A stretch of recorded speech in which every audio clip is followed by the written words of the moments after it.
Before you watch this episode of Tough Table, I want you guys to know that there was a problem with the audio.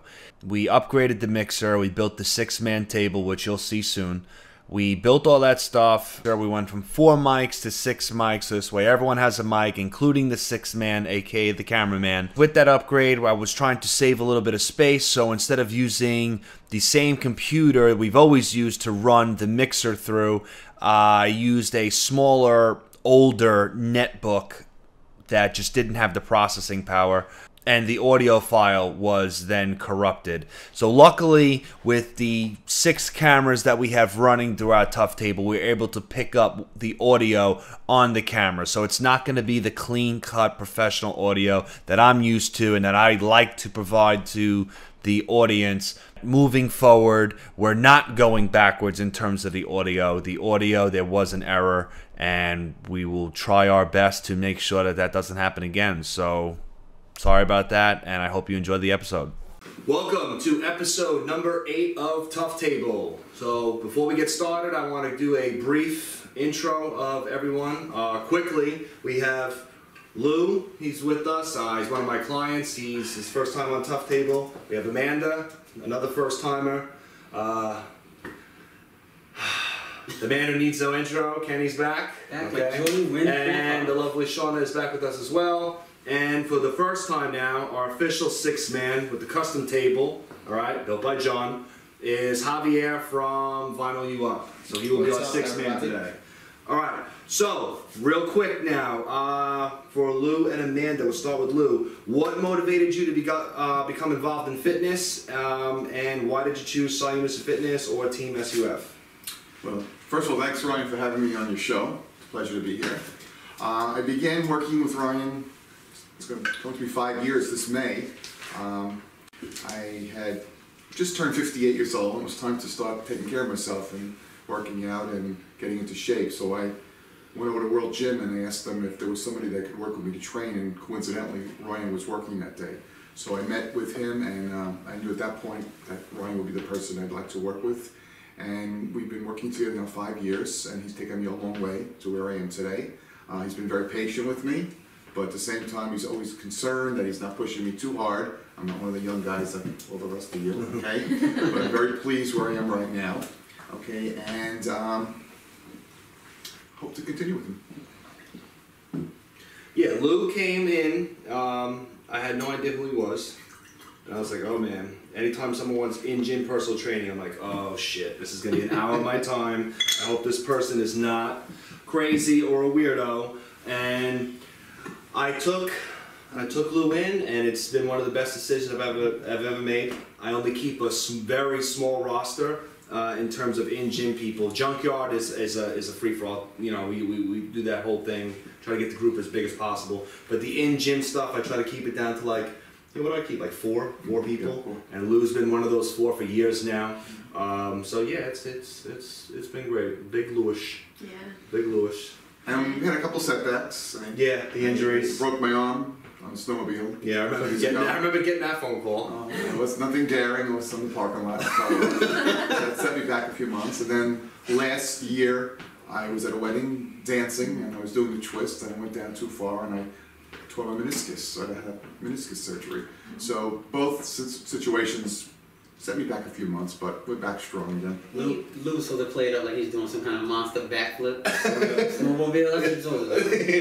You think, oh no, it happened in the parking lot. But yeah, but you bounced back fast, which is good. And he probably did because of training. Yeah. So, right. And like one of the more difficult things for me at first with Lou was, anytime I've gotten a new client, they've never really been new.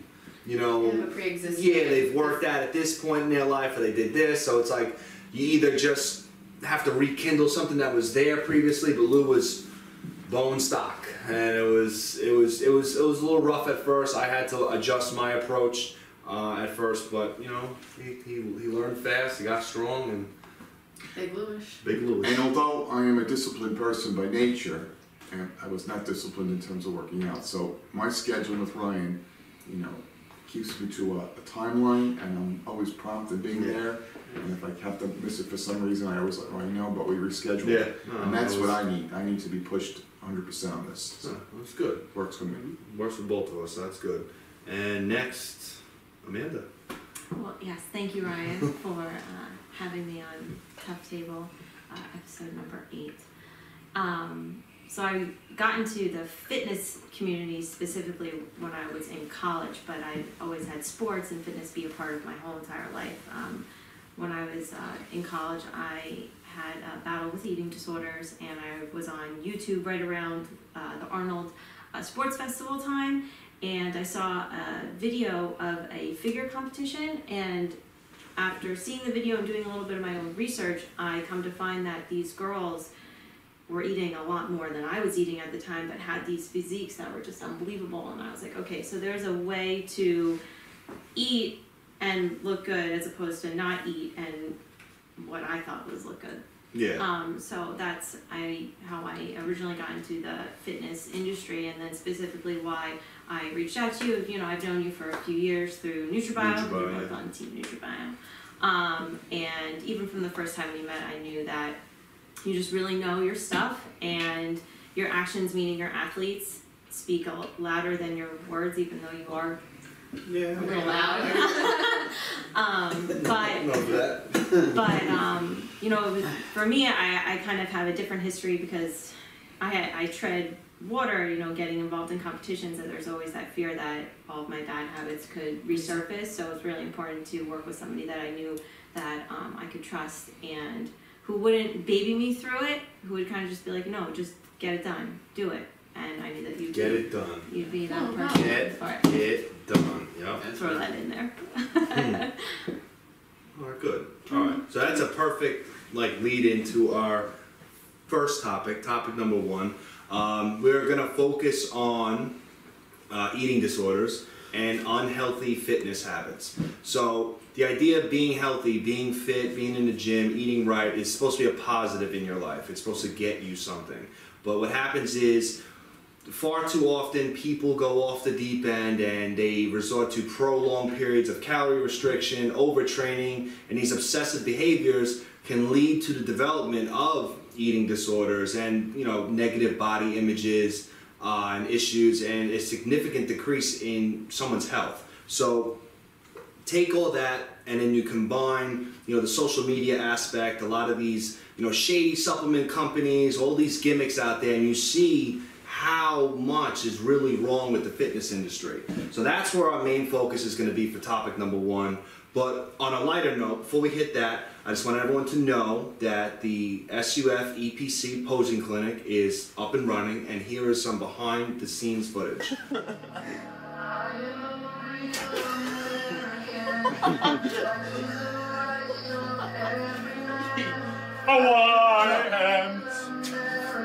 No, do it this way. Do it sideways.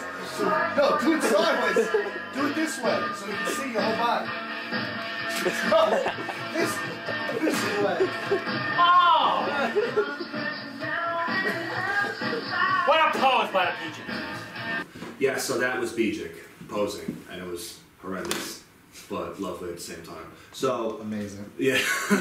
He's gotta come to UC. All right, so let's focus here now, and let's talk about unhealthy fitness, eating disorders. Who's starting? Anyone but me. Well, I mean, what you were talking about prior to an awesome example of how we should be posing. Shauna, we gotta work on that. You know, that's kind of like where I was prior to me reaching out to you. I competed like a year and a half ago, and I was trying to maintain my competition physique. Totally was backfiring. You didn't go off the deep end, but it's like you're constantly chasing this body that you have for a short period of time, and it's like that chase can really just get you really distracted. It can tear you down. It's all you think about, and it's like, yeah, it totally can consume you. And so another reason why I wanted to break that cycle, and that's why I thought, okay, well, maybe I just need to hold myself accountable, do it the right way, because I was like not eating. I mean, I was eating probably like 60 grams of carbs a day. Damn. Salad. Damn, Like had that I know, vegetable you remember, carbs, like all vegetable I think, I mean, yeah, and all vegetables. But like then I'd go home and I'd be starving and I'd be like, oh, why am I hungry? And now I mean, I knew why. Yeah. Right. But it's like you're playing this game But with you yourself. think you're being disciplined and Right. like I'm doing it. Exactly. Not doing it. Nope, and, not and doing you're it. not. I mean, doing 45 minutes of cardio 6 Yeah. days a week. Like, Yeah. No. Yeah. No. It's just and you lose that part of the gym that we all love and.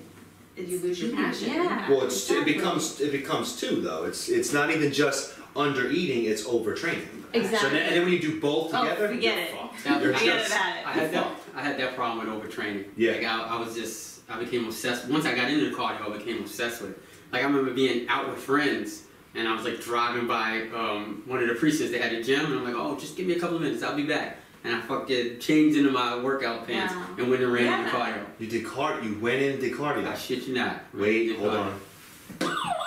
I call for the camera. Kenny was a cardio bunny. Kenny cardio bunny. He's a diva. What do you say? Diva Kenny cardio bunny. cardio bunny. Okay, back to Kenny. All right, so okay, But yeah, you know- wait. Definitely A not lot tough. of a lot Not of tough. That is you know what? Come I on, thought you were gonna say. that is 100% tough. I thought you were gonna say something like, "Oh, I was training I 7 couldn't days a stop week. benching." I couldn't help it. Well, you know, I was just driving down the street and it was raining and I did some I cardio." decided to get on that You can't elliptical. shock up these glutes Kenny. without training. You bring up a very valid point. A lot of people don't Thank you. understand that 25% of the people that they've recorded to have eating disorders are men.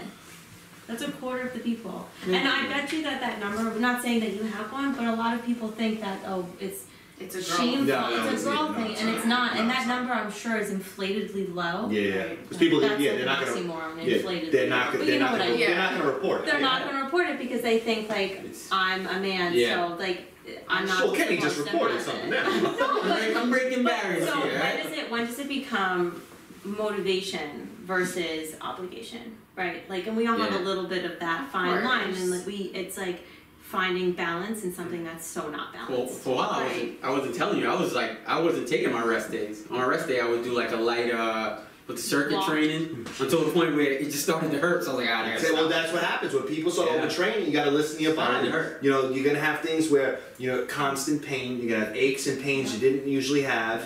A weakened immune system. Okay. What I feel when I know it's time to like back off a little bit is when I'm constantly tired, but I still can't fall asleep. You know what I'm saying? Yeah. It's like Yeah. that's something that something's wrong. Your cortisol. Increased Cortisol. increased irritability is definitely a key, but I'm always highly irritable, so I can't really gauge that. So that's but irritability, anxiety, even depression, all that stuff is coming from. It's a signal that your body is not feeling what's going on right Even now. at work, they used to make fun of me. Like every time I would snap on someone, like, oh, he's not eating carbs anymore. He's not eating carbs anymore. But and like Amanda said as well, like she did what she did. She was looking at other competitors. I was looking at the wrong type of competitors. Yes. So I was like, I gotta get like this. I gotta Yeah, get like this. yeah. And it Well, we wasn't. all, and that's another thing that we chase. Yeah. Like Instagram can be our own worst enemy sometimes. Oh, I You're love just the looking at filters. Love Like the you're looking filters. at these pills. I mean, all the time.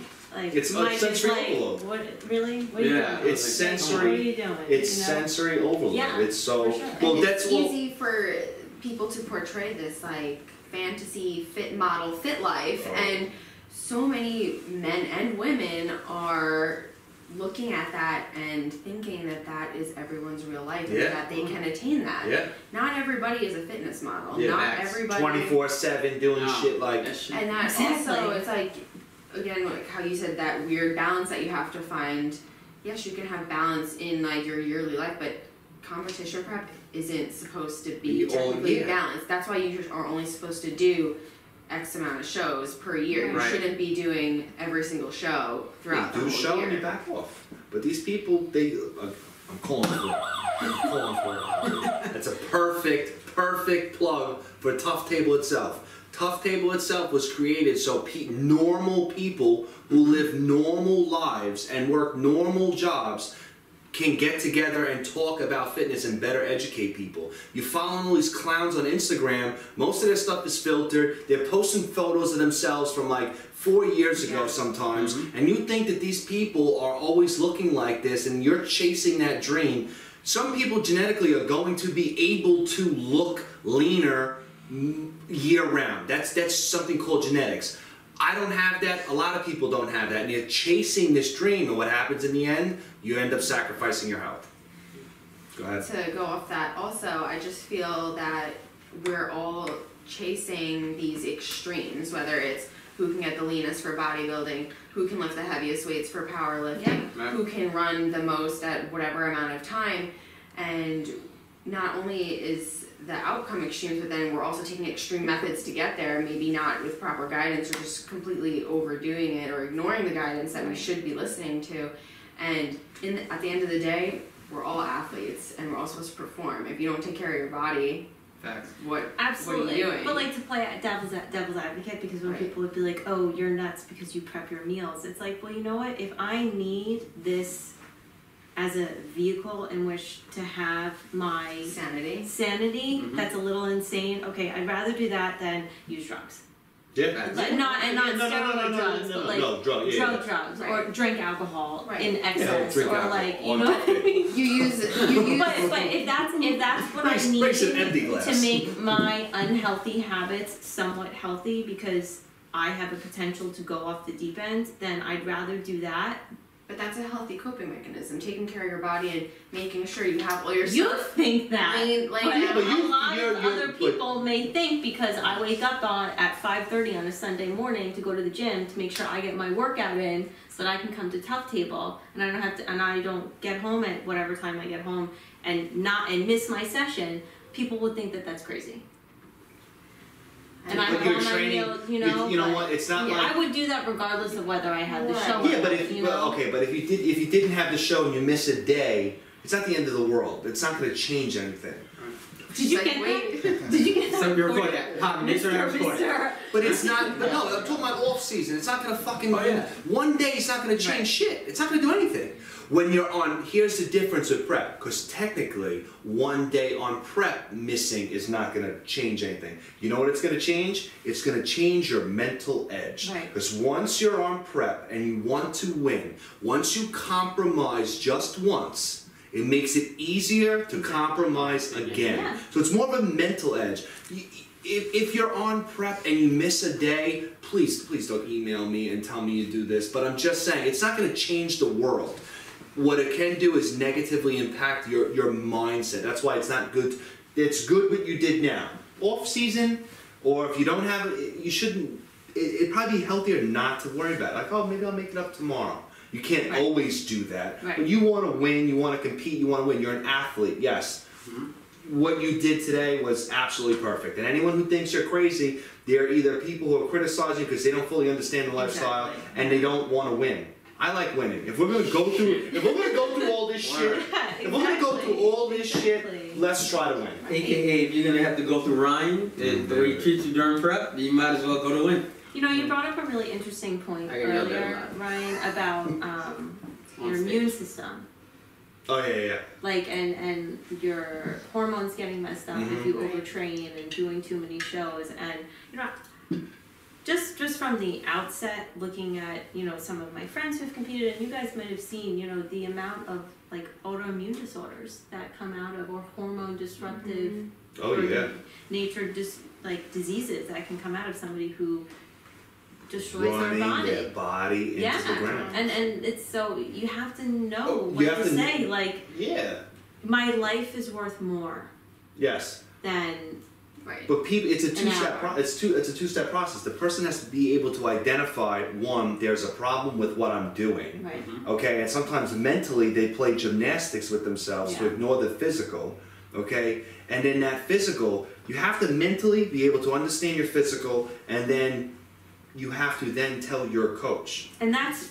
You have to tell your fucking coach. If you're feeling, listen, everyone has a bad fucking day where you're at work and it's just like, oh, that was my yesterday. I was like, oh my God, I can't, what is going on today? Like it was a great day, a lot of great things happened, but it was just a lot and I had a lot to do. I was like, I can't catch a break right now.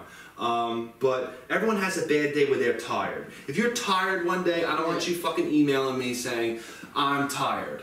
What I mean is, over a prolonged period of time, if you're starting to feel like, wow, I'm always tired, Okay, I'm not talking at the end of prep either. Like, you should be a little tired 2 weeks out. But I'm saying, like, you're 10, 12 weeks out, it's like, damn. Even if you're off season, like, damn, like, I'm always tired, I'm always irritable. My strength, my strength is decreasing. My strength is decreasing, and I feel like I'm getting sick, I'm getting colds fast. You need to tell me, because you know what that means? It means it's time to back off. Right. You can't, as a coach and a trainer, you know what's difficult? What's difficult is this, you deload and you give them recovery time. But you know how hard it is in my shoes, sitting at that desk over there, dealing with all these different people? You have the competitive athletes. Those people need to tell me when they're feeling those things, but most of the time, they're too, well, then he's gonna think I'm soft or something like that, so they don't tell me. Those are the people who are training at that intensity level that probably need a break. And there are great clients who are like, listen, something's happening, and I'm like, time to deload. We're gonna step back a little bit and go from there. Then you have the regular clients. Okay, the regular clients, they're the people who are gonna do walkthrough workouts. If they're not putting 110%, if they're not putting 100% into their workouts, sometimes they don't even need a deload.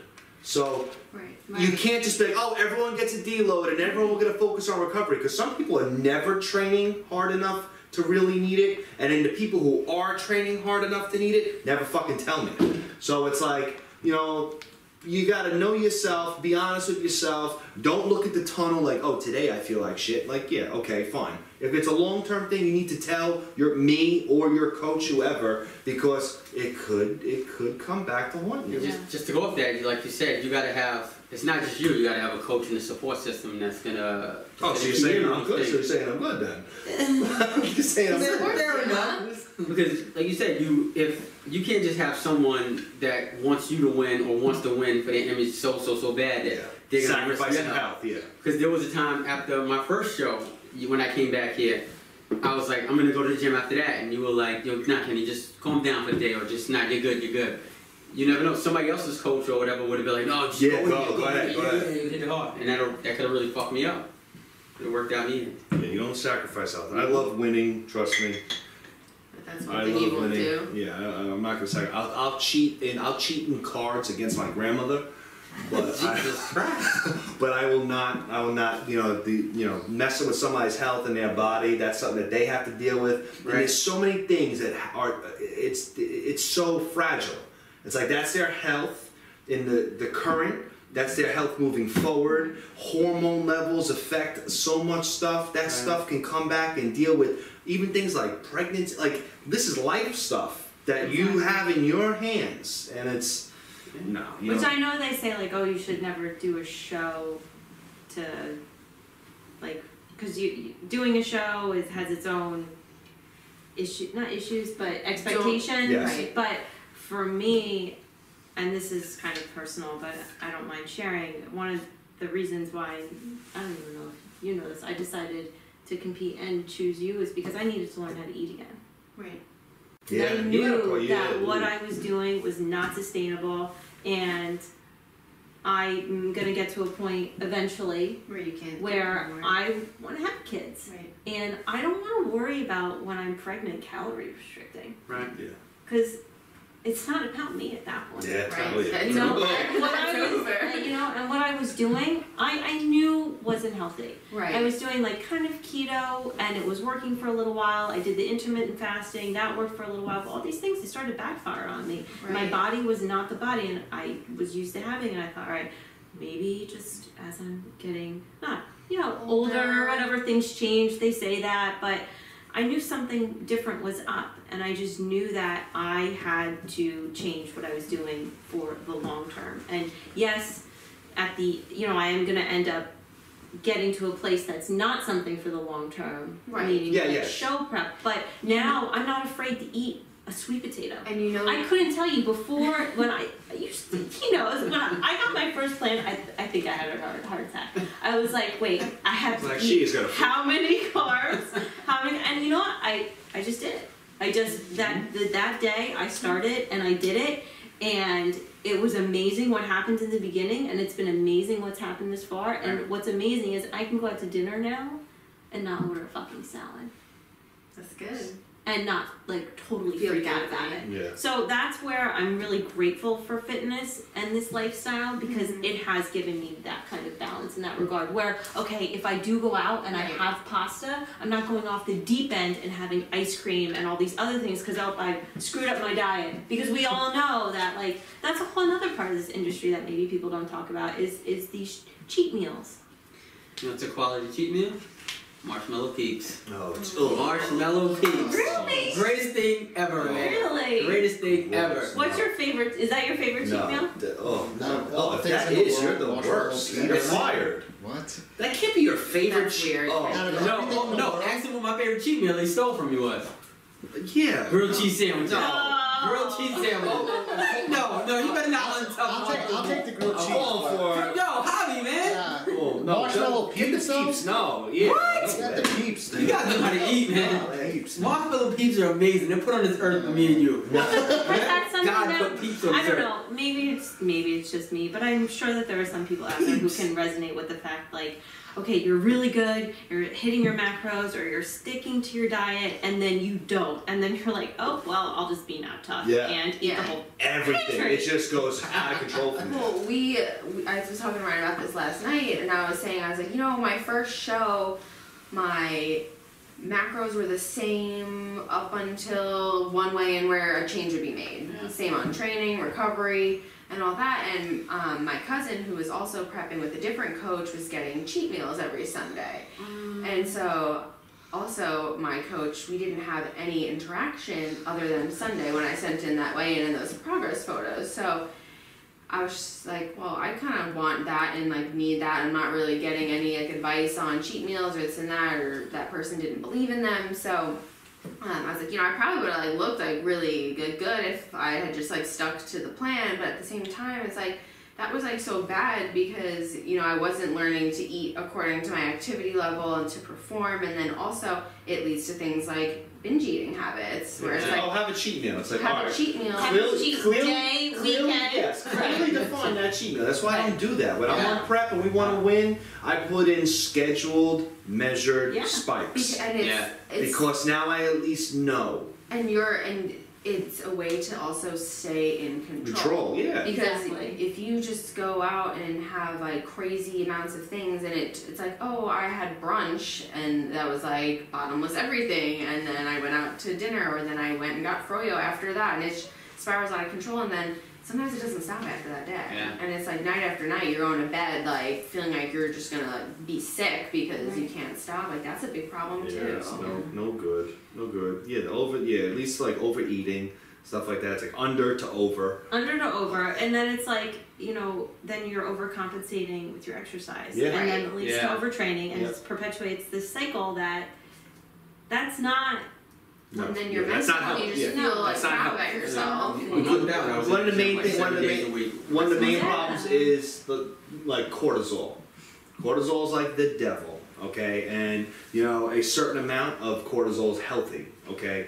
But when you start, you know, overtraining and doing too much, and you're calorie restricted, and you're ignoring these signals your body's giving you, you're in trouble. Yeah. You know, cortisol, stress hormone. Like, to make it simple, call it. Write this down, okay? This is simple. We're gonna make this very, very simple. Cortisol is a stress hormone, all right? Intense training, what you should be doing, okay? Intense training is going to increase your cortisol levels. Too much training is gonna lead to too much cortisol. Very easy. Cortisol affects everything, and it also affects your adrenal glands, which can lead to fatigue, which is why you're feeling tired. So you gotta listen to that signal. High cortisol can lead to weight gain, body fat gain, especially around the midsection, so pay attention to that.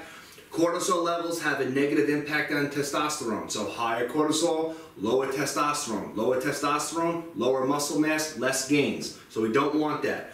Add to that non-physical stress. So besides beating yourself into the ground at the gym, if you have kids, you're going to school, you're studying for this, you got fired from your job, you're interviewing for a new job, that all adds to the stress. More increased cortisol, okay? So we do not want to do that. We have to keep control of cortisol. You'll never get rid of it because a certain amount is healthy, but the goal is to manage it. If you're going to manage it, you're going to manage it through healthy activity and healthy nutritional practices. Now, who else? Piggyback off of that, I want to introduce fasted cardio and cortisol levels. God, fasted cardio. So, fasted cardio so you haven't eaten all night. You're in a fasted state, right? And then you go and you exercise. So your body's going to super spike those cortisol levels. Yep. And then it's going to disrupt your normal cycle because then you wait a little bit to eat, especially if you're doing something like intermittent fasting. Yeah. Then you're waiting hours to eat. So your body's got to keep its cortisol levels up super high because you're not going into that rest and digest part of your nervous system, right? So your cortisol, you're in that fight or flight. You can't come down into rest and digest because you're not resting or digesting. Then your cortisol levels stay high, they stay high. It disrupts this normal cycle. You're supposed to peak in the morning and then they're supposed to slowly drop throughout the day and then be low at nighttime. And that cycle gets disrupted. And if that gets disrupted, you can seriously tax your adrenal glands and you can get things like Cushing's syndrome, which is just a constant elevation of your cortisol levels. And that's a serious disease. That's why we don't do. And that's why we don't. Fasted cardio. Not tough. Fasted cardio, not tough. Jeez, that's good. I like that input. I like it. All right. Shameless plug for Nutrabio, though.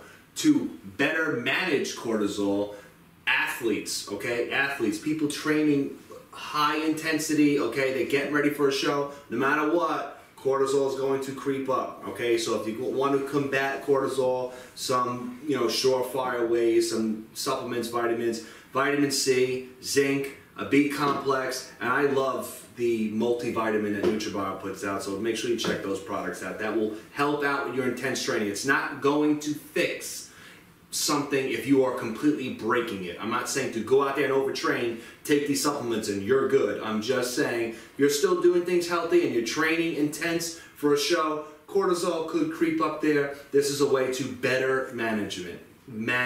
That's the name of the game, to better manage it. And Nutrabio Intra. That's like the greatest thing on the planet. Yeah. If I could mainline that stuff. Nutrabio Intra, what we drink to avoid the hangover. It should be like we should get Nutrabio Marshmallow Peaks. Oh. It'd be the greatest thing on the planet. I'm just throwing it out there. Javier, right? There it is. It'd be great. Sprinkle in some sweet split pea soup. Oh. What about these detox and like cleanses? Oh my God. Okay. 30 days of drinking beets. So my favorite one now is the apple cider vinegar one with the lemon and the honey and the cayenne pepper. So let me just explain something to everybody. So apple cider vinegar is really amazing. It alkalizes your body, but it acidifies your stomach. Lemon alkalizes your body, but it also alkalizes your stomach. So by drinking apple cider vinegar and lemon water together, it's a null and void. So if you're going to drink apple cider vinegar because of all of its benefits for like your pH, your joints, it's just amazing, do not drink it with lemon water. Because you're just canceling them out. Let me just want to get that out there across the board. So they're great by themselves, but not together. Yeah, but some of these people are just like not eating for days and just drinking. Well, that's why you drop 5 pounds. Yeah, because it's all water weight, they're not fed. Yeah, it's like... It's such a scam. Someone I know is doing that, and this person is losing weight, but they're like not firm. It's like because they're losing muscle. Yeah. If you're not eating like your protein sources and stuff like that, and you're just drinking, you have a caloric deficit, but you're not getting enough protein to like hold on to or build muscle. So you become a smaller, softer version of your old self. And then you can't. It's mostly water weight. Yeah. And then guess what happens? When you do shit like that for a prolonged period of time, once you smell a carb, you're gonna put 50 pounds on. I'm glad you said that. Like you said, this segment is for normal people. So I mean, if you see us out there, don't be scared to hit us up with these questions. Yeah, because these detoxes, they prey on those people. Yeah, and I know someone who's just not eating any carbs at all right now. I mean, your body needs carbs, and you need carbs. So don't be scared to ask us any kind of question. Especially in this like lifestyle, in this day and age, it's almost unsustainable to have no carbs. Exactly. And I feel like people always just think that there's a magic pill that's gonna fix everything, and they buy into it. I had someone message me and like, oh, you like, and this is a family friend. Oh, you look really great. Like, what diet pill should I take? And I'm like, I don't know.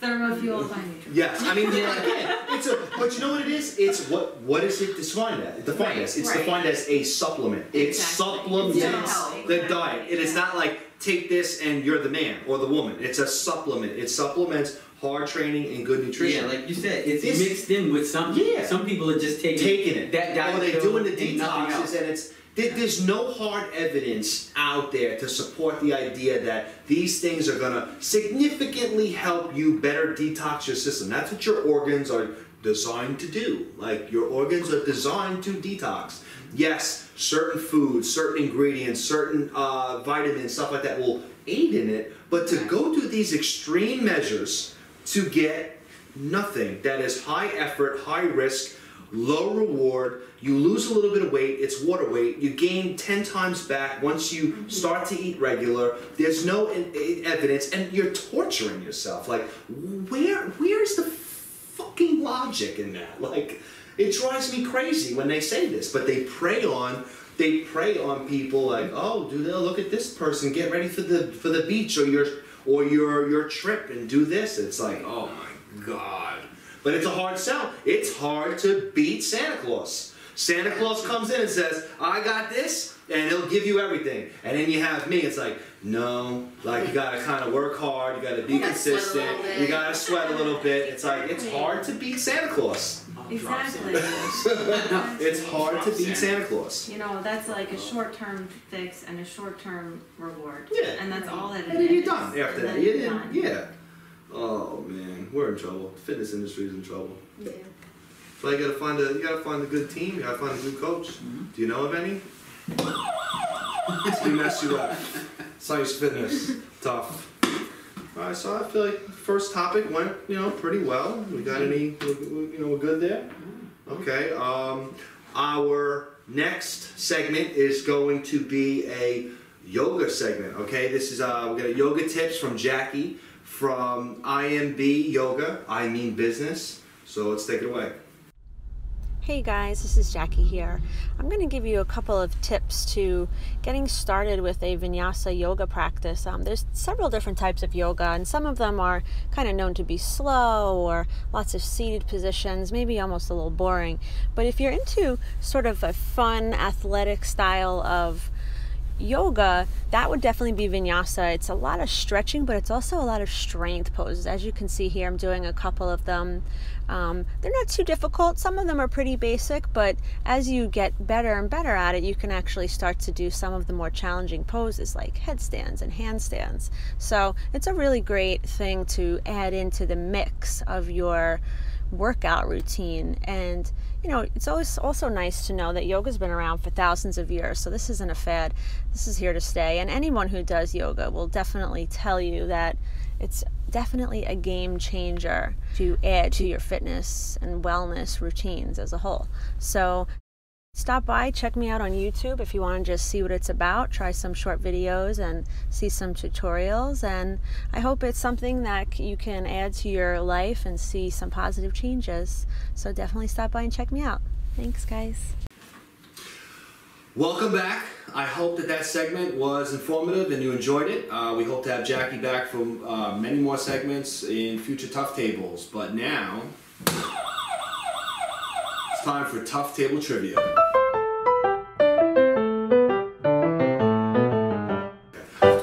Alright, we're back.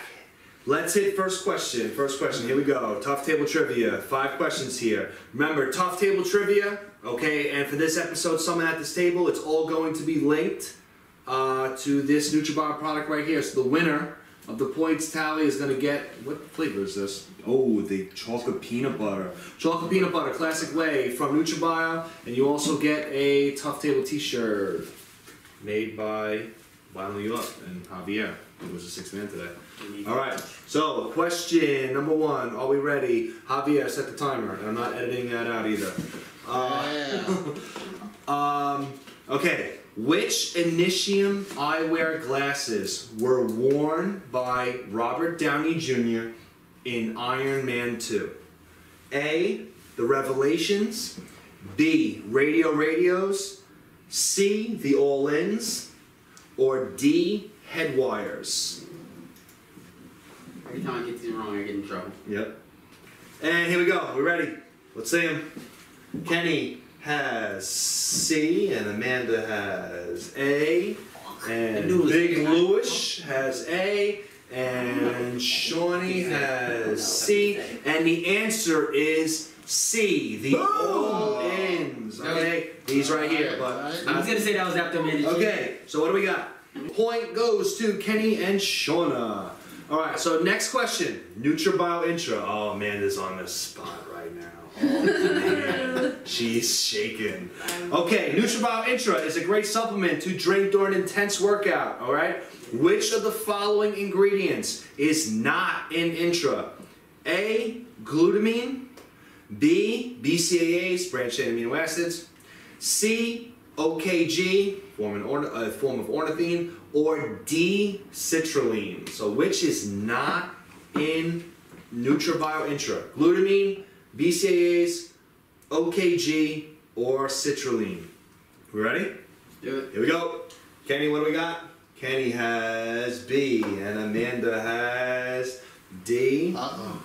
Controversy. Lou, B, and the answer is D. So Son of a- I had that. Team Nutrabio holding it down. Amanda gets the point.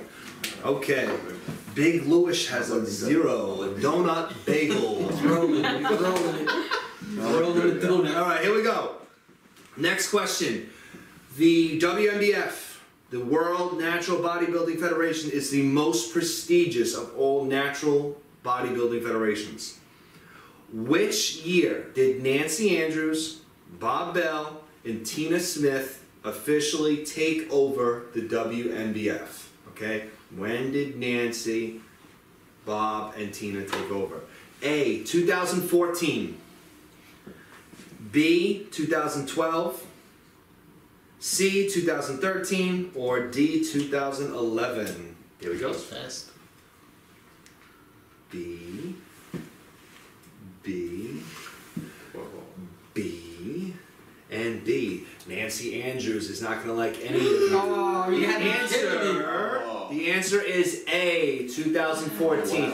Technically, she was at the 2013 Worlds, okay, and there was talks about it under the radar, but the official paperwork was signed in 2014, so no point for anyone. Okay. Oh, I gotta check the answers first.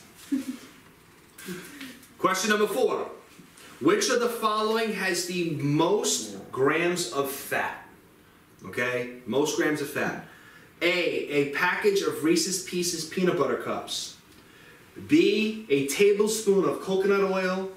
C, 1 cup or 146 grams of avocado. Or D, a quarter cup, roughly 28 almonds. Most amount of total fat. Sorry. Sorry, peeps aren't on there. Sorry. Peeps no fat. No, thank you. No, Peeps are. have no But you fat. know what these motherfuckers do? They label Peeps a fat-free food. It is. How is that fat free? Peeps is But it 100% is. fat free. There is. it? Yeah, it's just all carbs and sugar. It's amazing. It's like here's glucose, fat-free. On the 7-day got to let baby peeps. Right out there. We ready? To let baby peeps. Here we go. We have, was that C? And we have C. We have A for Big Louis and C.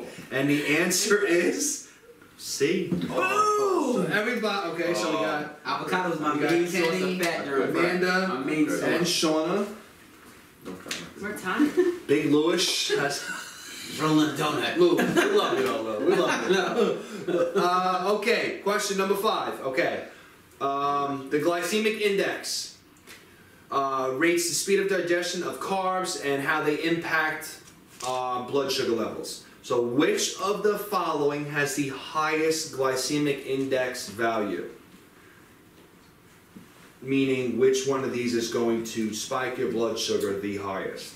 A, an English muffin. B, a banana.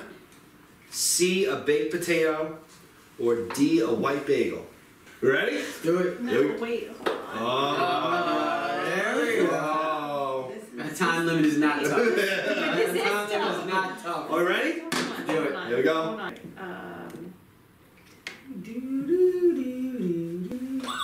Okay. So here's the timer. Here we go. Damn it. And B, banana. B, banana. D, white bagel. And B, banana. The answer is baked potato. Really? Yes. Because it's a white baked potato. White baked potato, yes. Okay, so no one gets the point. So right now, we actually have a three-way tie. You know what it is? Kenny, Amanda, and Shauna all have 2 points. And Big Louis has the donut. Okay, but we're going to take these points, we're going to roll them over to someone at this table. So, Tough Table Trivia in the books. Our next segment is done by someone who is great, myself. It is called Not MB, Not For Me, and I'm going to go over the great product that Kenny was talking about before, the Intra Blast. All right, so welcome to the second edition of Not MB, Not For Me. This episode, I want to discuss this product right here, Nutrabio Intra Blast. As I discussed last episode, all Nutrabio products are going to be a non-proprietary blend. All right, so what that means is full disclosure label. There it is, you see it? So line by line, you see everything you're getting in this product and you know exactly what you're putting into your body. So why Intra Blast? Well, the name by definition, intra, okay, this is something that you should be taking intra-workout or during your workout. What it's going to do for you is threefold, okay? The big things are going to be, 1, it's going to boost recovery.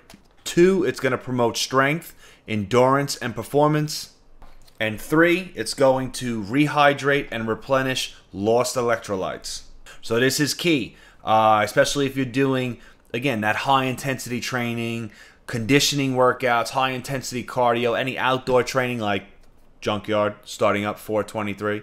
So this is going to help maintain proper water balance and help with your electrolytes. You know, if you train hard, you sweat. The harder you train, the more you sweat. The more you sweat, the more electrolytes you're going to lose. So if you're losing these electrolytes, you want to make sure you put them back in healthy amounts, and that is what Intra is going to do for you. So in terms of perfect intra workout supplementation, here it is, Intra Blast. All right, it's gonna boost recovery, it's going to increase your strength and performance, it's going to help promote higher nitric oxide levels, and it's going to rehydrate and replenish anything that your body's getting rid of during these high-intensity training sessions. Anything you sweat out will be replenished. As always, no proprietary blends or bullshit fillers, full disclosure labels, and we got plenty of flavors here. You know, we got green apple, tropical fruit punch, which is my favorite, orange mango, there's a whole bunch of them, cool little shaker cup. So Nutrabio Intra Blast, as always, tough. Don't believe me? Ask Iron Man. Okay, it worked. Tough. There we go. Jesus. And don't forget to use coupon code SUF1010. It'll save you 10% off of your next Nutrabio order. Okay, I hope that helped. And don't forget to use coupon code SUF1010. Okay, so Nutrabio Intra Blast in the books. We are moving on to one of my favorite segments, which is going to be questions from the audience. Hello, people! This is your bleaching talking. Ask me a question. All right, so first question. We're going to go to Liz Myers from Facebook. She wants to know, do you feel that this fitness industry takeover is just a fad or a trend and will eventually die out, or has it really brought fitness and healthy living to the forefront, hopefully changing the mindset of our future generations to be more active in their own health and wellness? So, is what's going on, what we're exposed to on social media and all that stuff, is it a fad, a trend, or is this, you know, moving things in the right direction? Well, I think it's really interesting that there's this diagnostic paradigm called the DSM. It's where they get all of the like psychological disorders, and they've actually introduced into their book different mental disorders, including ones that are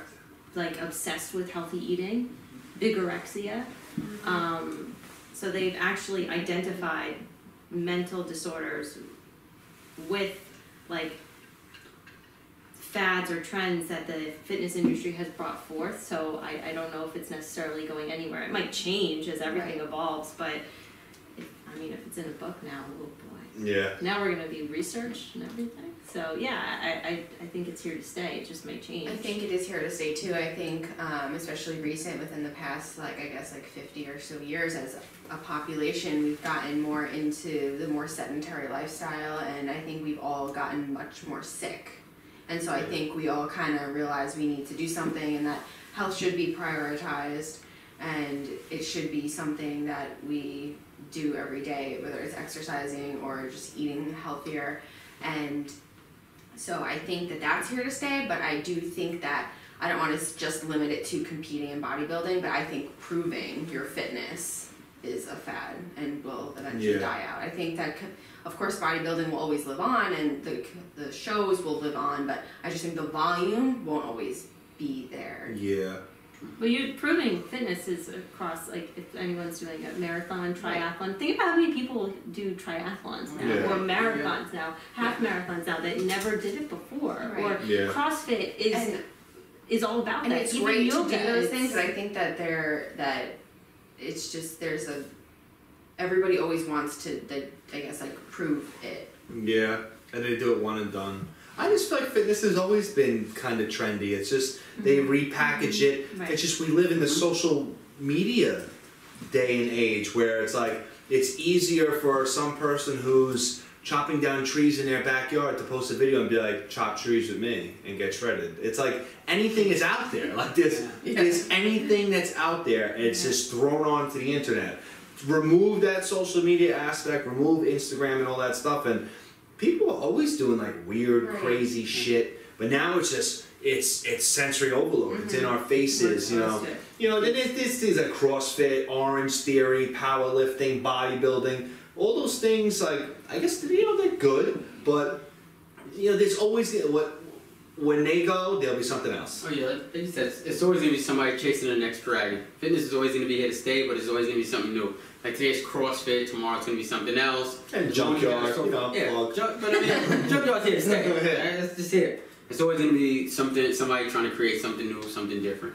But it's always gonna be here. And this is our world. To us, the fitness world is huge. Yeah. But outside of us, it's this little tiny. Exactly. So it's like you say that, and it's true because what keeps happening to America? We are getting fatter and fatter and fatter, like across all ages. It's so if it's like all of a sudden now becoming trendy, if it's now trendy, why is everyone so overweight? So it's like I don't know. But it's a good thing that it's a little trendy because you get more and more people that want to get involved. Yeah. Like I have people at work that ask me, they're not too heavily involved, but they always ask me different questions. How do I tweak this? How do I get rid of this? How do I get rid of that? How do I do this? How do I do that? So I don't mind it being trendy. So that's the more people we can help. Yeah, that's true. The FDA is actually changing their labels. I don't know if you start to see it on some of the foods where they're actually listing how much added sugar, not just total. Some they used to not list sugar at all on food labels, and now they're actually listing not how much sugar is in it, but how much added sugar. But what's unfortunate is if somebody doesn't understand what that means, they're not going to eat it. Yeah. Right? So it's. I know statistics are just that. The statistics, people live by them. But I recently did some research on the baby boomers. Of course, I'm one of those baby boomers. The recent statistics say that the millenniums, which would be the group between 18 and 34, have actually taken over a number. There are more millenniums now than baby boomers. Yeah. And I'm thinking, So I'm like the tail end. Yeah, Yes. I'm the start of the millennials. Yeah. Correct. The tail end. And I'm hoping that the millenniums today see the benefit of fitness, whether fitness is exercising or diet, whatever it might be, because there are so many baby boomers who have so many health issues today. And there are a whole series of factors that cause that, which I'll discuss later. But I hope that the young group, the millenniums, having 2 children of my own in that group, see the benefit of physical fitness. Are they into fitness? Your kids? My daughter is a dancer, yes, very much so. And my son, yes, who has actually trained with Ryan on occasion. John's good. But I look at the baby boomers, the number of people that are suffering today with different illnesses and obesity and all the things that are not good for you. And I hope that the younger generation takes a lesson from that, because people are cutting their lives short because they're not taking care of themselves. And again, I would like to discuss that further later on whenever I stop it. It's a very important issue to me because I have so many friends that are in that age group, and it's a serious issue right now. So I think that fitness will continue. I'm hoping the new group takes a lesson from the older group, since the number of millennials now has surpassed the baby boomers. Right. Yeah. But we're talking about Put Big Lou on, yeah. Well, yeah. like real fitness, not this social media. Right. Yeah, yeah. Right. Oh, yeah, in yeah. the gym, Like all the healthy time, living. like healthy living. But the exactly. millennials are more impressionable by that stuff, and that's the worrisome thing. So Yeah, but like you said, I don't mind piggybacking off that. Like someone will see someone on social media like that, and they'll approach me and be like, "Oh, how do I get like this guy?" I'm like, "Look, this is what you got to do. You got to hit the gym. You got to get a good diet, and you'll look just like this dude here." But then they turn away and they're like, too much effort. They don't get it in that first week. And then, it's done. Like on to the next one. What I do like seeing is, I know many people in that age bracket, 18 to 34, and I like to see how they take their health seriously, especially a lot of the new parents. Because if they're not healthy when they get older, then they're not worth anything to their children. And I liked what I was seeing with that. Yeah. Whereas a lot of baby boomers became stagnant, sit on the couch and they use the excuse, well, I don't have time, I have to take care of my family. But now they're not healthy. Yeah. And that's actually bad for their families, and in many cases it becomes a burden for their kids. Because then there's that stress, like, oh my gosh, like I have to check on my mom and my dad, and it's all stuff that they did themselves, to themselves. Correct. Yes. Yeah. All right, good. I like number one. Good input. Question number 2. I hope I say this right. I really like this guy, but I don't want to botch his last name. Okay? I had to ask him in an email how to pronounce his name. So this question is from Facebook. Joseph Oniwar. Oniwar.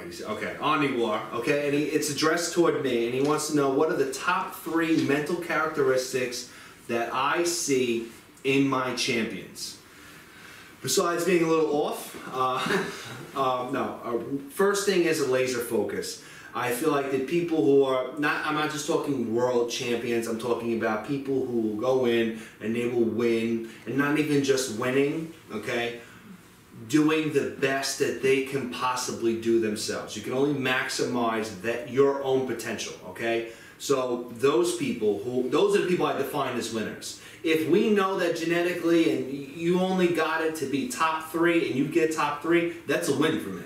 Like that's a win for me, that's a win for you. So that's what I define as winning. It's laser focus. You identify the goal, you execute, and you follow through to the end. The end. Not like, oh, I did okay, so I'm going to slack off. You follow through to the end. That's what makes a champion. It's not easy, okay? So the people who do it are champions. They're the winners. An intense internal drive. The problem nowadays is that social media. Everyone feeds off this external flame. I got these likes, and I posted this video, and these people liked it, and this people comment. That's all external. That is an external flame. That's only going to take you so far. When you post a photo that not a lot of people like, or you're not posting stuff, and you're down in dumps, or it's just, these people are not seeing your everyday life. That internal drive, okay, to succeed, that is the mark of a champion. All those external motivators are only going to get you so far. You need to want it in here, not for other people seeing you and doing it for having some sort of image. So it's definitely an intense internal drive, okay? You need to be able to channel that. So that's number 2. Number 3 is the attention to detail, okay? But this, and really pay attention here, everyone.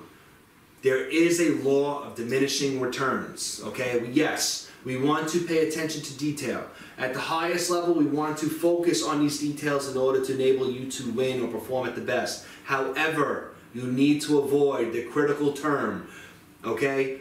paralysis by analysis. So you want to make sure that you pay attention to detail, you track your macros, you're training intense, you're following the plan, you're asking your coach questions, you're challenging yourself, but you don't want to go too much, too crazy, because again, paralysis by analysis, and it's also going to probably stress you out, which again, which from before, is probably going to raise your cortisol levels. That's what makes a winner, and that's what makes a champion. Question 3. Jessica Gonzalez, Team SUF, Fit Body Pro. She wants to ask all the competitors. Sorry for Lou, right now. You're out, buddy. But you can always put your input in. Okay. For the competitors, do you think that the fitness industry has created a bad habit of competitors competing too much? Is this a common trend? And Ryan, that's me, how do you feel with that kind of client, and would you take them on knowing this in advance? So I don't want to answer because I just talked a lot. So competitors, you guys are all competitors? Well, if you're a competitor, you're an athlete. And I mean, I remember the last time I competed, and it was a pretty favorable outcome. Like, I got that feeling that I used to get, like when I would win like a like game. When I blow shit up. You know, exactly. and that it's super special, and there's nothing wrong with that. So I don't know if. What about competing too much? You feel that high, it's good to feel it. You get back to being healthy, you get yourself back into a calorie surplus, you make some improvements, and you come back at a better time, and it's better for you, it's better for your friends, your family, whatever, it's better for your health. Yeah. What about those people who compete, and they do another show? Well, that's a failure of their coach. And then they do another show, and they do another show, and then it's like, okay, oh, and then they do, oops, sorry, Javi.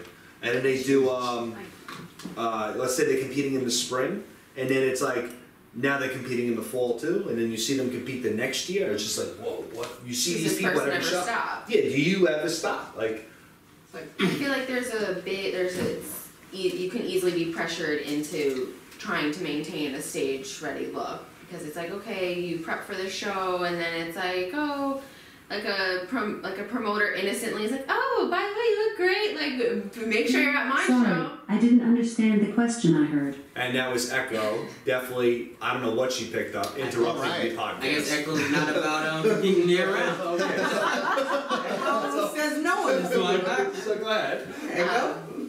So I mean, it's easy for people to just suggest for you to do something, and you say that's all you needed to be like, okay, like I'll continue to prep, and then it's like, oh, after this last prep, it's like, oh, I want to have a photo shoot, so let me stay stage ready until this shoot is scheduled. And it's just, you also, I know I touched on this before, on social media especially, people are posting all of these like show after show after show, and it's like you don't know if they're completely natural, right? If they have an enhancement that they're using where it's like they physically can do that because their body isn't functioning at this point the same as yours, or if they are like a highly paid athlete where this is their life, that is not the same as your life. Well, I had concerns last season with with Sophie. Like Sophie did a lot of fucking shows, back to backs. That was the we had the fucking we were pedal to the metal. Right, but you had also told her, like you're not going to be 100% until the end. And you did feed her in between those shows. I did, but it's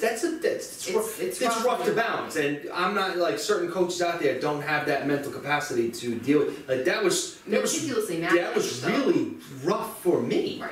Like that was rough. You have to remember though, our bodies are a lot smarter than we are. Yeah. We good? So at some point your body's gonna be like, sorry, this isn't working out anymore, and then it's just not gonna work out anymore, and then you have to introduce things like crazy drugs, or not natural stuff, or you just have to go to an extreme because what you were doing for so long is gonna stop working eventually. Yeah. And to piggyback on both of their statements, like Amanda was saying, when you get up there, there's not too many things like that high. Like shit, I'm up there. This is great. You're chasing it. But then to go back what Shauna said and we spoke about earlier, to maintain that over and over and over again, that's when your body starts hurting and you're eating the wrong way and your body needs this, that, and the third. So I don't think that anyone should be doing more and more shows.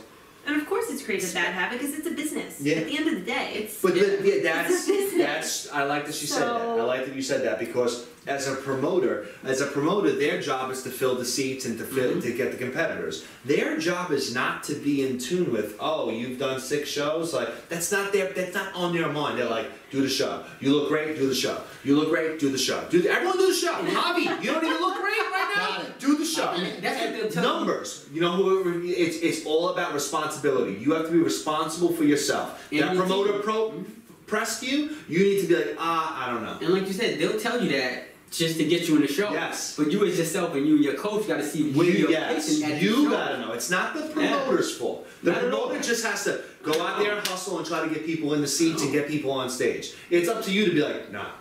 Yeah. Like, and if they got a problem with that, they're not worth competing for anyway. And you got to see where you're placing. Because if you're doing these shows and you're either declining or staying the same, everybody's telling you it's time to stop this shit. You gotta do something. But here's another thing too, like, you know, it seems like there are a lot of people out there who are competing too much, but I feel like it used to be worse. Like, it used to be worse, especially in the natural world. I feel like the natural world, we evolve knowledge-wise far quicker than the other world.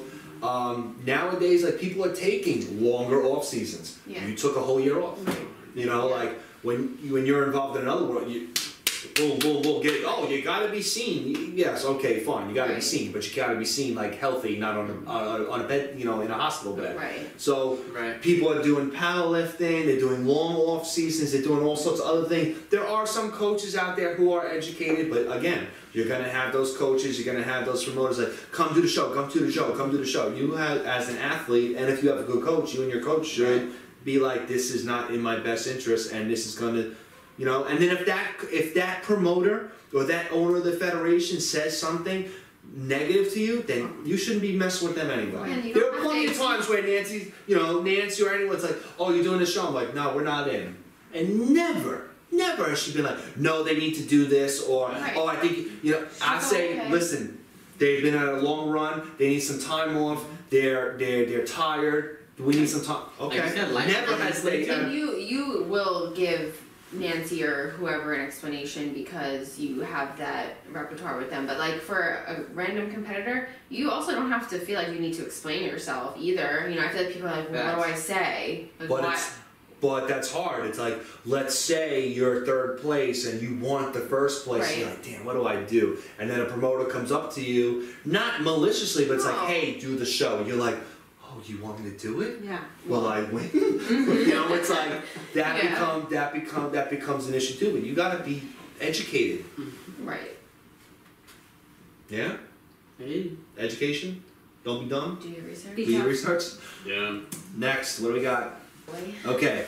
Oh, this is a good one. Question number 4. From Tracy Rabbit, the Jacked Rabbit. Okay, this is for Shauna. I know that you make amazing suits for the competitors, and you do a lot of posing with the bikini girls of Team SUF. So here's my question: I'm gonna go outside. How hard is it to work with someone like Ryan, who is such a perfectionist at everything he does, and who is very successful with his clients and business? How do you deal with criticism from someone with such high expectations? #pressure. So, Shauna. Alright, well, first, thank you, Tracy. But, yes, the pressure is always on, I'll admit. And, yes, he's a perfectionist, and no, there is no special treatment in any of this.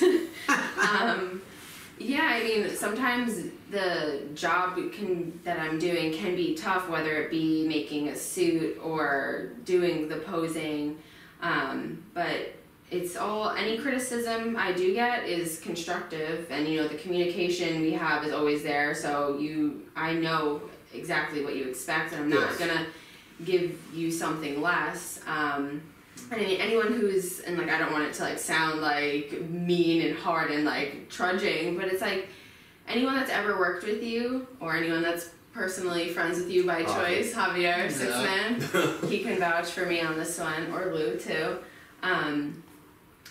Ryan's the type of guy that he's going to give you exactly what you give him. So if you're giving him 100%, he's going to give you 100% right back. So I know he wants 100%, and that's what I'm going to give him, and then in return, I'm getting that and more back. So. Yes. I mean, you've known me since kindergarten. Yes, long time, man, long time. This guy has fucking known me since kindergarten. Been okay? through a lot. Yes, been through a lot, ups and downs, and this guy's still here. I question his sanity. He was there when you cried. Yeah. He was there when you cried at the monster truck. Yes, when Bigfoot lost in kindergarten, I cried. It was for his birthday My party. birthday party. Yeah. So he's known me. I don't give out the special treatment, especially something that's important to me. If I want something done, and I hold something dear to me, if I'm putting in all this to make shit like this happen, and you want to be involved, I want 100%. I know that sometimes, and I don't mean this as a knock to anyone, I know that other people's 100% isn't always going to be my 100%, and it's one of my main learning experiences as I get older. I know what I'm capable of, and I just go and go and go, and sometimes I'm like, what the fuck am I even doing? So understanding my 100% is not someone else's has been a difficult thing for me, but as long as I feel like I'm getting near 100% with something important, you know, I demand the best. I demand the best for SUF, Team SUF, Science Fitness as a whole, junkyard, posing, suits, tough table. I want the best, okay? Because this is what I got. This is what I built myself, okay? Myself. I built this, and it means everything to me. And I said before, once you start to sacrifice and you start to cut corners, it makes it that much easier the next time to sacrifice and cut corners. And I don't want to be known for something like that. So the people who are, I don't want to say under me, but people who are working for me or doing work for me, yes, sometimes I'm definitely hard to deal with. But I have a plan, and I want to execute, and I want the best, and I'm going to try to help the people who are the closest to me. And the standards are set, and there's values, and I think that that's such a great thing, because that's what like a lot of people lack. Yes. You know, are standards and values, or they're just not in the right direction levels. So I want to be, instead of being the 3-cylinder Geo Metro, I want to be the Ferrari, and that's Vroom, what vroom. Vroom vroom. That's what I want. So there is no special treatment. When she was working on Heather's suit for the Worlds, listen, I value Heather Drake's, my relationship with her, both personally and professionally, so much. So it's like, I would not have put her in a position to do her suit, Heather Drake's suit, for the last dance, for the run for her 3rd world title, unless I believed in her. But because I believed in her, if she made one misstep or something that I didn't like or agree with, I told her. It wasn't like, oh, it's okay. It's like, no, done. Michael Scott, send it back. I'll send it back, okay? And I'm not going to make sacrifices for that. And in the end, the people who don't sacrifice are you know, you're going to win. And the suits are always 100% tough. Yes, 100%. Ooh, yes, Kenny. Oh, we're sharing this one. Yes. There we go. Group one, let's lose that one. Okay, there we go. I want to be dazzled. So. Next, last question, real quick. Sophie Browne. I think you've heard of her, Sophie. You guys know Sophie? I'm wearing Sophie right now. You're wearing a fragrance or? No, I've got Sophie socks. I saw those. Those are pretty. You like that, right? I got Sophie socks. We got Sophie here in spirit. Look at those socks. It's amazing. Okay, right? Sophie socks. Okay, so Sophie socks. This is a question to the panel. Amanda, can you help me there? Okay. As someone who's been on Tough Table a couple of times and a viewer, I can see some massive growth. You know, the massive growth that Tough Table has gone through. Question for the panel, especially for Shauna and Kenny, since you were there for episode 1. All right. What do you think the most drastic change or your favorite change has been since the first episode? Kenny, you go first. You were there. You were there one. Shauna was not on the panel, but yet she was there to deal with my psychotic planning. I was there too. There was a lot of yelling going on during the first month. I can't say you calm down a lot because I'd be lying. Yes. But the best change is the end product, the way the format's set up. Even with bringing in Javier for the 6-man, it's the whole atmosphere, the whole lighting. It looks a whole lot better. The first show we did was in the room. in like one of those videos where you hear a weird noise in the background. It was like creepy, you was waiting for something to happen. But I like how all the different angles look for you can see everyone. Yeah, we tried to go with multiple angles with the first one, but the cameras were fucked up. We only had one mic. We didn't have the graphics. The first episode was. It's nostalgic for me to look back, like this is where we started, even though it was only like 7 or 8 months ago. Not that long. Not that long. We evolved fast, but I like looking back to that it was me, you, Drake, and Liz. Yeah, and the end product. Shown on camera. Like I said, the end product it just looks a whole lot better, like the lighting and everything. All right. I'm gonna have to agree with Kenny for my most favorite change is the 6-man station. I think it's really cool. I mean, this is the first episode really where we'll be really utilizing that it camera. condenses everything. The whole setup, the nice logo put on by Javier himself. VinylYouUp. And also that he didn't like buy that table off of Amazon either. Him and John designed and made the whole thing, drilled the holes, stained it, just everything. Went to the store, bought the wood, all that good stuff. But yeah, I feel like it adds like a real cool, unique angle to the show. And yeah, I mean, because you can just visually see, like, notice like all the camera quality is better. The graphics have changed 2, 3, 4 times. All the overlays, just all your techniques. But I feel like that's a good one, real good one. Well, everything's going to be a learning curve, and when I thought of Tough Table, it was just like, oh, let's get it done and let's see where we can go from there. And I had a vision, and it was just okay, it was done, and I was like, okay, this needs to be done, this needs to be done, this needs to be done, and it just I just obsess over it, and I go and I go and I go and I go, and it's just I like where we're at right now. At first, it was like, you have to focus on getting it going and learning what's wrong and what's good and what to utilize and whatever. And then from there it became hardware. Like it became, I had to focus on the infrastructure. I had to get the cameras, the mics, and learn about all this stuff. And then my computer couldn't handle this. So I had to rebuild that computer. And then after that, I finally got to be able to focus where I am at now. And this is where I feel better. Focusing more on the content and the flow. All those graphics, like, yes, I love doing that, but it was a lot at first. Now that they're done, you make some tweaks to it, fine, it's good, okay. I got a real good, rhythm in terms of editing, but now it's like I want to focus on good quality guests, I want to focus on good quality content. We've got these segments now. I think that's my, I love the Tough Table. No, I'm going to go with the 6-man. The 6-man is the best because not only is it's good because the 6-man, the logo's done by Javi. He is technically the first 6-man, and he's one of my best friends. My other best friend helped me design and build that from scratch in his basement. It's times that I'll cherish forever. Like even if this flops, which it won't. No. I'll always have that. So that's probably the best for me. That's, like I said, another good thing is that whenever we say something, you can see it's all on one layout. You can see everyone's reaction at the same time to the question. Like you don't have to go back and rewind and look for this person, that person's reaction. You can see everyone's reaction to every question at the same time. It just looks amazing. Yeah. So although I was not on the panels, having trained with Ryan minimally twice a week, he's walked through this whole process from the beginning. And besides the videoing and the cameras and all the stuff that goes on here, one of the intangibles is Ryan's pride in this. I've seen the amount of pride that's just grown and grown. Okay, and I know every month he gets more and more excited about the next episode to make it better and better, and that's part of his perfection character. So I think I've seen him just glow with the pride that he's taken in creating this whole process, so I have to say that. Alright. I like that. It's a good way to end that off. Yeah, I definitely agree. Anything you put your mind to, it's going to be 100%.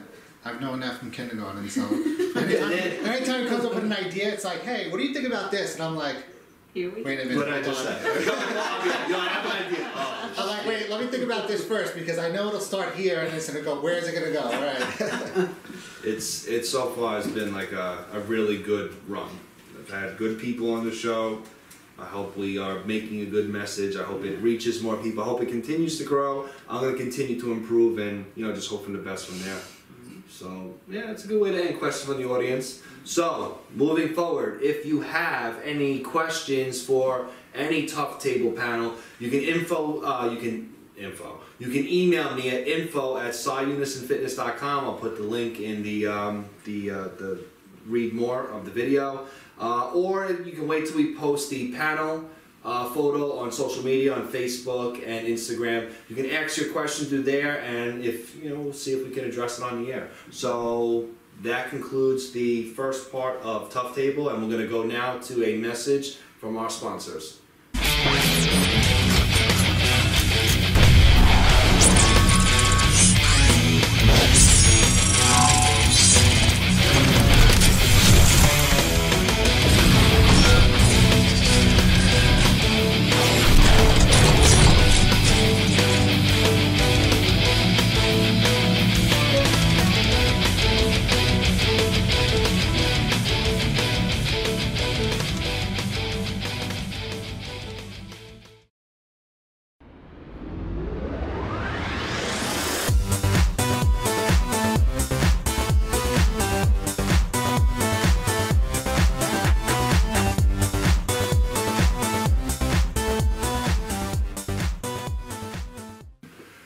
Welcome back to Tough Table, and now I want to go into main topic number 2, which is going to be the idea of it's never too late or never too early to get involved in fitness. All right, so if you're young and you're overweight, or young and skinny and you want to gain some weight, some size, or you're older in your life and you just feel like you want to prolong your life, you want to be more fit, you want to be more active, I want people to know that it is never too early or too late.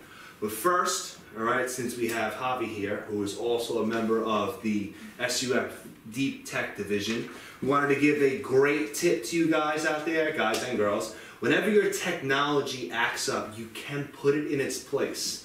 All right, taking out your frustration on inanimate objects has been proven to be highly effective. Alright, these are 2 electronic devices that have really been aggravating me as of late.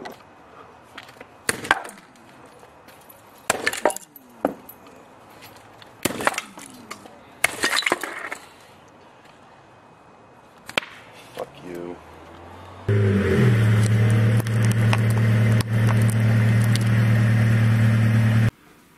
Okay, and we're back. So never too early or too late. So what do we got? Who wants to start? Never too late? Well, I'm going to start with the never too late. Obviously, I started training with Ryan. I just turned 57, which is pretty old, I guess, compared to the rest of you here. Okay? And I took the challenge, and it was tough at first.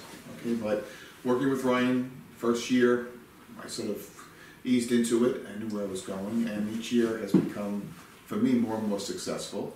Okay, I'm not looking to be a bodybuilder, weightlifter. That's not the intent here. It's just to maintain a healthy lifestyle and remain healthy for my children, for my family, and feel good about myself. So I think that's the part where it's never too late. Never too early. Interesting. I'm a retired school teacher, and I'm currently working with students again in my retirement. And I see firsthand what's happened to students over the last 20, 30 years. In terms of adolescence, statistics show obesity has quadrupled, okay? And there are many factors that come into play here as to why that's happened. So again, never too early. I even tell my students, you have to start taking care of your bodies at a young age, because what's happening is really very sad. And again, there are many factors, whether it's the lack of them being active after school, their diets, working parents, their use of texting and watching videos and playing video games all day. That's not going to burn calories. Okay? Yeah. So there has to be a happy medium. As an educator, I must say, I respect teachers. However, I think the system has failed somewhat in that I think schools need to put a little more emphasis on physical fitness. Not just the super top-notch athletes, all students. kids are falling through the cracks. Okay, and a lot of kids have low self-esteem, and you have to kind of encourage them to work harder and to be more active without insulting them or making them feel humiliated. It's a tough. Adolescence is a tough time of your life, you know, when they're going through a lot of issues, whether it's hormonal or family issues, and maybe they just don't have the confidence to do that. But I'm seeing it firsthand, the number of obese children, and it's only going to get worse. So, you know, they may be seeing parents who are stagnant and not exercising. You know, they're not exercising. So where are we in our society right now? And it's interesting because it's not just the United States, it's a worldwide problem right now. And countries that you wouldn't think necessarily having these problems, Australia, Greece, Italy, I just read it recently, these countries are having severe adolescent obesity issues. So how do you make this change? And I guess that's the question I'd like to maybe discuss a little bit. Where do we start? I mean, personally for me, I was heavy. I was the fat kid as a child. Whatever the reason was, like there was definitely some odd things with me. I did a lot of my growing super early. In 6th grade, like right now I'm like a hair under 6'2". I have a size 13 shoe. In 6th grade, I had a size 13 shoe and I was 200 pounds and I was, I think, 6'1" or a hair under. So I did all this growing early. So I had, I was always hungry. And I also was not properly educated with stuff like that. And I would just eat and eat and eat. My mother, who, you know, like we did not grow up, you know, we grew up, you know, it was a little hard. And my mom would go shopping, and she was a single parent. She'd go shopping, and by the next day, the loaf of bread that she bought was gone because it seemed like a good idea for me to eat the whole loaf of bread in peanut butter and jelly sandwiches at 2 o'clock in the morning because I was bored. The whole loaf. Like boxes of cereal, I would eat in one sitting. Half a gallon of orange juice, I would drink with a straw. Like with a straw and be done with by the day. It was just food, food, food. And, you know, I was heavy where it was at the point where I was not happy or confident with my appearance. I was not tremendously fat and overweight because I was highly active. Okay, so I wasn't properly educated. That knowledge was not passed down to me. But as kids, we were active. Like how fucking active, we riding bikes, doing this, egging this person's house, blowing this, like whatever. We were always running around, doing something, playing basketball, playing manhunt. We were always running around, and that's not happening as much now. In terms of like the lifting, the weightlifting stuff, my lifting started in 9th grade. I wish I would have started earlier. I wish I would have been more into weight training a little earlier. Some people are like, oh, don't train too early. But even like body weight stuff, I wish I would have been better educated with that. Even then, it's like that high school weight room football mentality. Right. You know, I played for North Babylon football. To some people, that's not going to mean much, but in my world, in my community, that was the black and blue division, Division II football, and we were serious. And we went into that weight room and we trained hard, but what were we lacking? It was like squat hard, bench hard, deadlift hard, and go eat pizza. You know, like it was never properly taught to us, and that's where I started to realize, like, damn, like what is going on here? Like I know I train hard, I want to look better. What am I missing here? It was all the nutrition aspect. So take that into consideration. I was lucky. I was lucky that, you know, I was eating all that food, but I was going through a major growth spurt, so at least it went somewhere. I was highly active. I played basketball, all the crazy shit that me, Javi, John, all my neighborhood friends used to do. We were active, riding bikes, fucking around with BJIC, all that stuff. We were always highly active. Nowadays, you don't see that. Everyone's active doing this. They got the toughest thumbs in modern history, but they don't, you know, they're not really doing anything else. So it's, if I myself in the same circumstances grew up in this generation, I'd probably be 400 pounds. 400 pounds. Less active, and people are not educated. First, I want to just see how in Ryan's activeness, everyone completely just ignored the fact that he says blowing stuff up. Like, I don't understand how no one batted an eye when he said blowing What are you stuff talking up. about? I love playing with fire, all that stuff. Yeah, let's edit that out later, Javi, but no, but I'm gonna piggyback off Lou. Like, it's never too early to be active because it's gonna lead to, like with the obesity, it's gonna lead to a lot more problems. Obesity leads to kids getting teased, that leads to bullying, and then all kind of problems from there. So a lot of kids get bullied now for their weight, and then it becomes all kinds of messes. So it's never too late, never too early to be active. And then, of course, it's never too late to keep your health up. It's never too late to try to live longer than what you live now. So it's never too early, never too late. So yeah, it's really never too late. I'll share my father in August suffered from something called an aortic dissection, where your aorta, there's this vessel that comes off your heart. One of the layers tore off of the middle layer, and you know, my dad is really healthy. He eats really well. I mean, we were eating rice pasta, how old am I? 20 years ago. We were gluten-free when my sister was born in 1999. So like, I grew up, I've never had Taco Bell.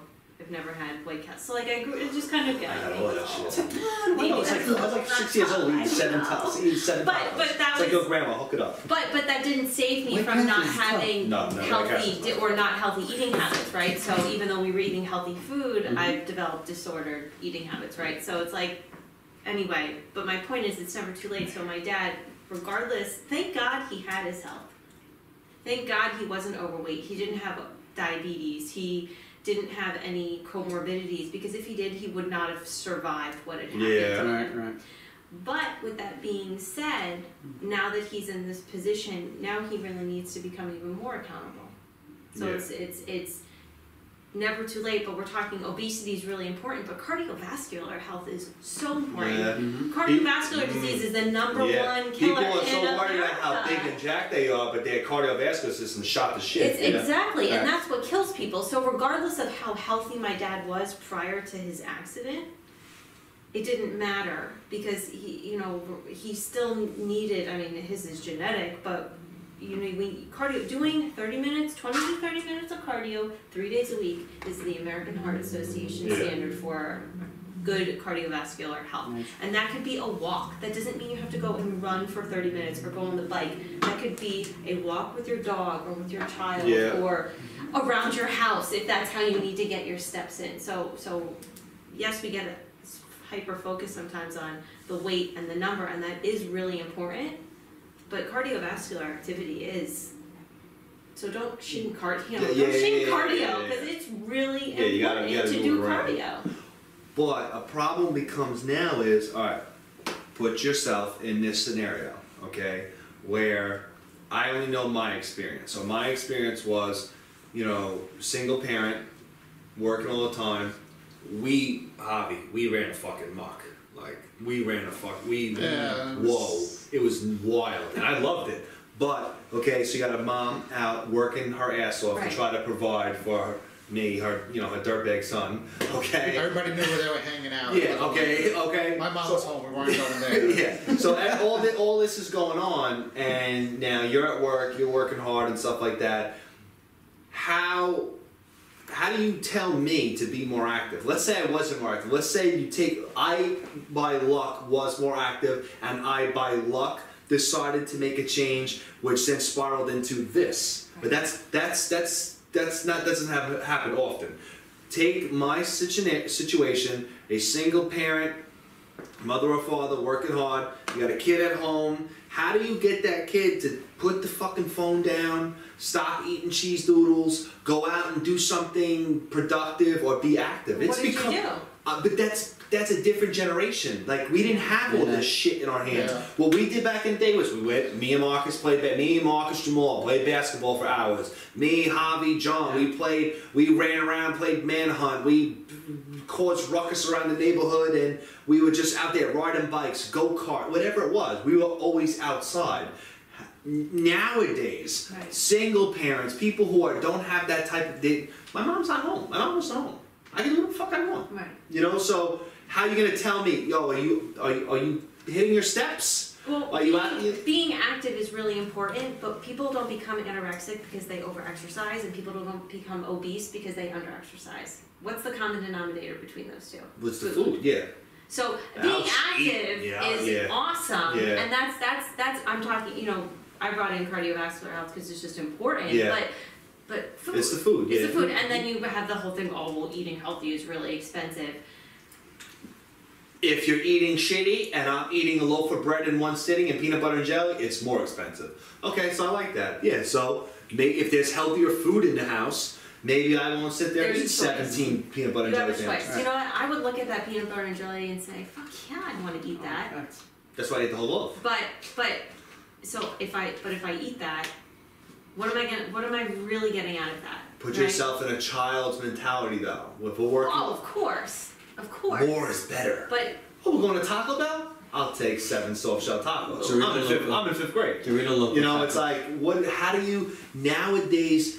You know, it's like back then they had a little bit of padding because it's like, oh, they can eat so much because they're so active. Now these kids are.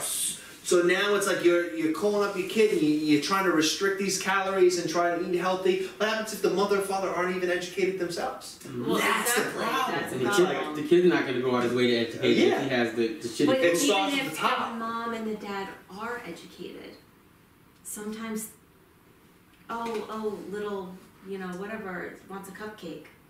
Oh, okay, have a cupcake. Yeah. Do you want a glass of milk with that? How about 2 cupcakes? Well, we had BJ. Right? Go buy me a sandwich. Whatever it is. So like, I'll take 2 cupcakes. You know, there's like so many different variables, right, that we're introducing right now, and it's like, how do you change that?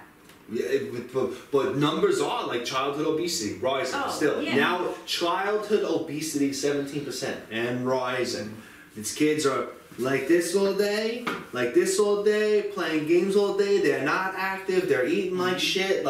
And this is going to lead to overweight children are going to lead to overweight adults. Some people break the mold, okay? Like, some people break the mold, they want to change, but usually it's overweight children become overweight adults. This leads to health problems, increased healthcare costs. Yeah, the other thing, I can't even mention of it, you know, people always think that kids are bullied if they're overweight, obese, but people don't realize also that sometimes it's the obese child that becomes the bully. Oh yeah. Because that's their way of getting attention and feeling good about themselves. Oh yeah.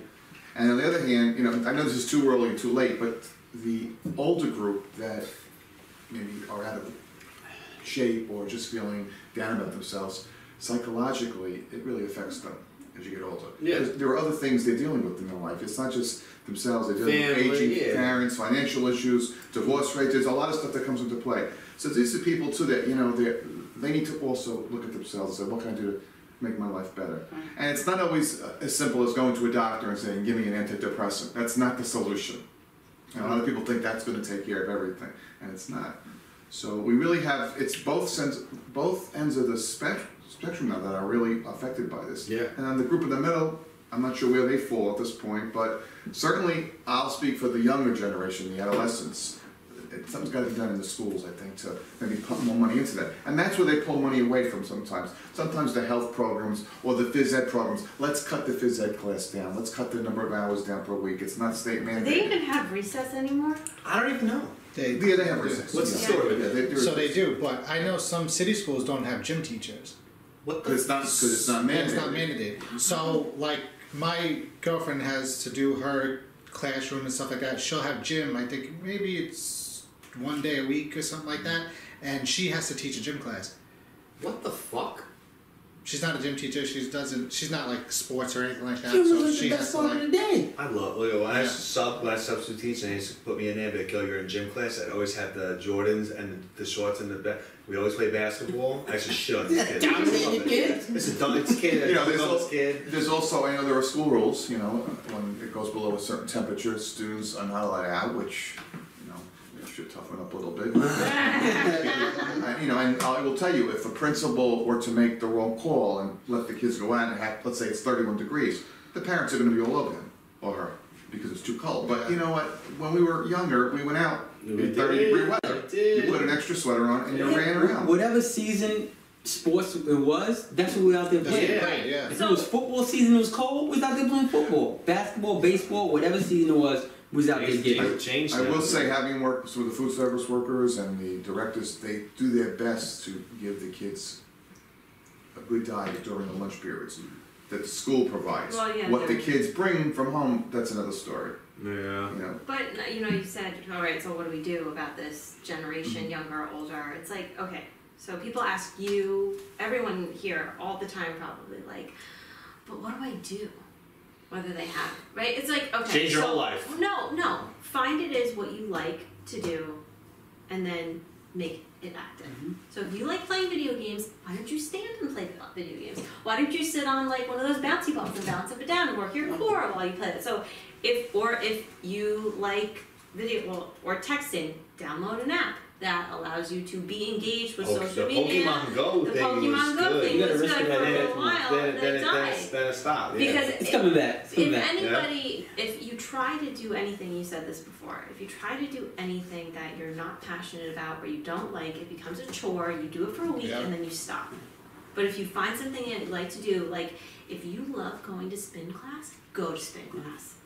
Or if you like riding a bike, then try a spin class. Yeah. You know, if you have a competitive edge, take one of those classes that fuels that competitive edge. But that's more practical in terms of like when someone gets older. These kids, though, man, these kids are different these days. That's why I got out of teaching. They're so different these days. And I even back when I was a kid, like I keep going back to that because I only know what my experience was. I was lucky that we were so active. But if I was home in this generation, home alone with my mentality, and someone calling me like, "Hey, did you go outside and walk around and take your steps?" I'd be like, "Yeah, click." Like I wouldn't even care. I never really listened to anyone, you know. So it's. I feel like it's rough. These kids nowadays, they're so brought into social media and Facebook and Instagram and the video games and texting, and they're not properly educated. Their parents are not properly educated. Hopefully, like we help clean out the shit, but that's, hopefully, that's not just wishful thinking. Like Amanda said though, even if you add your kind of spin on it, like the biggest thing I tell people at work was, one of the complaints we had from someone we both know was, I don't know how to use the machines, what's that and the third. I tell people, you don't have to do it perfectly, as long as you're doing something. Yeah. It doesn't have to be 100% right, as long as you're doing something. Don't go there. No, if you're never trained in the gym before, work with a trainer for a couple months. And one thing I did before I got with you, if I didn't know how to use a machine, I would just go creep fitness and just like stare at a person using it until I was like, all right, well, maybe I'll try it. Yeah. I didn't put the maximum weight on it because I didn't know what the fuck I was doing. Yeah. But I made sure I did something. Like, you just gotta get your body moving, do something. Start small, start walking, start doing this, do something. People nowadays do really nothing. Even with the kids, like my parents they were like, go outside. You don't have a choice. Go outside. We love going back outside. Like, it wasn't my choice. It was get the hell out of my house. We played a game. We used to do anything. We used to play this game called bike hockey, and it wasn't even bike hockey. It was like we would all ride bikes back up and down the block, and there'd be one person on the side of the road who would have a hockey stick, and they would hit two like tuna fish or like dog food cans, and you'd have to ride your bike past this person. If he hit you with the can, you were it. And if you went, you had to go. You couldn't turn around. We would find anything to do. Like we just made something out of nothing. And nowadays, I feel like kids aren't doing it. I felt like we were always outside. Always. So, but like now, like I have, my son, he's 8 years old.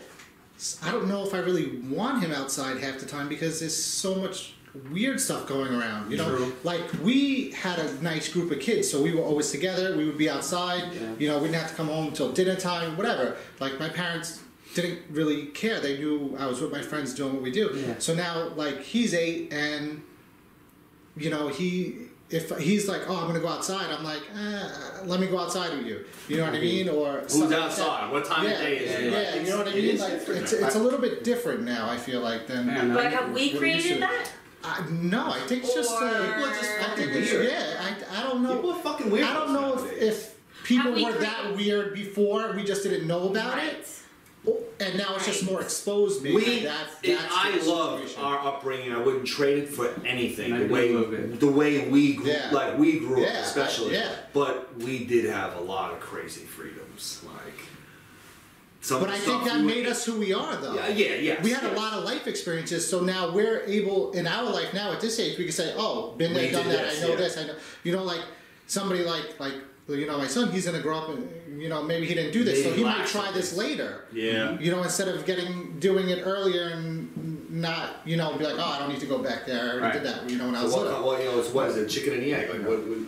I mean, if I could have my wish here, I'm not, down the road, whoever is going to watch this program, hopefully it's somebody that can make a change in our educational system. You have kids in school sometimes 6-7 hours a day, and on a given day where they don't have phys ed, they are sitting 6 or 7 hours, and they're going home and sitting another 3 or 4 hours. There is zero physical activity. Well, that's what they're saying. Sitting is the new smoking, right? Yeah. Oh, where have I been hearing that? I heard it like 6 times in the last 2 days. Yes.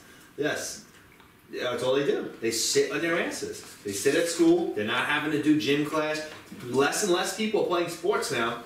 Less and less people are playing sports now. Then they come home and what are they rushing to do?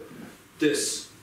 I was rushing home to get home and, sometimes egg the bus. Sometimes do crazy shit. Sometimes I don't even play video games. Yeah, I catch my son watching people play video games on YouTube. So I'm like, don't you want to play the game? You're not even playing it. So you're not even doing this. I'm watching him play. I'm like, why though? We have some great athletes in school today. Oh, yes. But unfortunately, it's not the majority. It's a select group, and those kids are put on pedestals. But what about the kids that really maybe don't have that kind of ability? So maybe we could start working with them somehow. And you need someone. And I go back to my training with Ryan. I started, ground zero. I walked in there and just said, I didn't know anything about the gym. You have to have someone with a little compassion. Even if you're working with 100%. Kids in 3rd or 4th grade. 100%. Someone who has compassion, who's going to take baby steps with them to build up their esteem. Because it's a tough time for kids, and they're not getting the activity they need. And we talk about the baby boomers out of shape.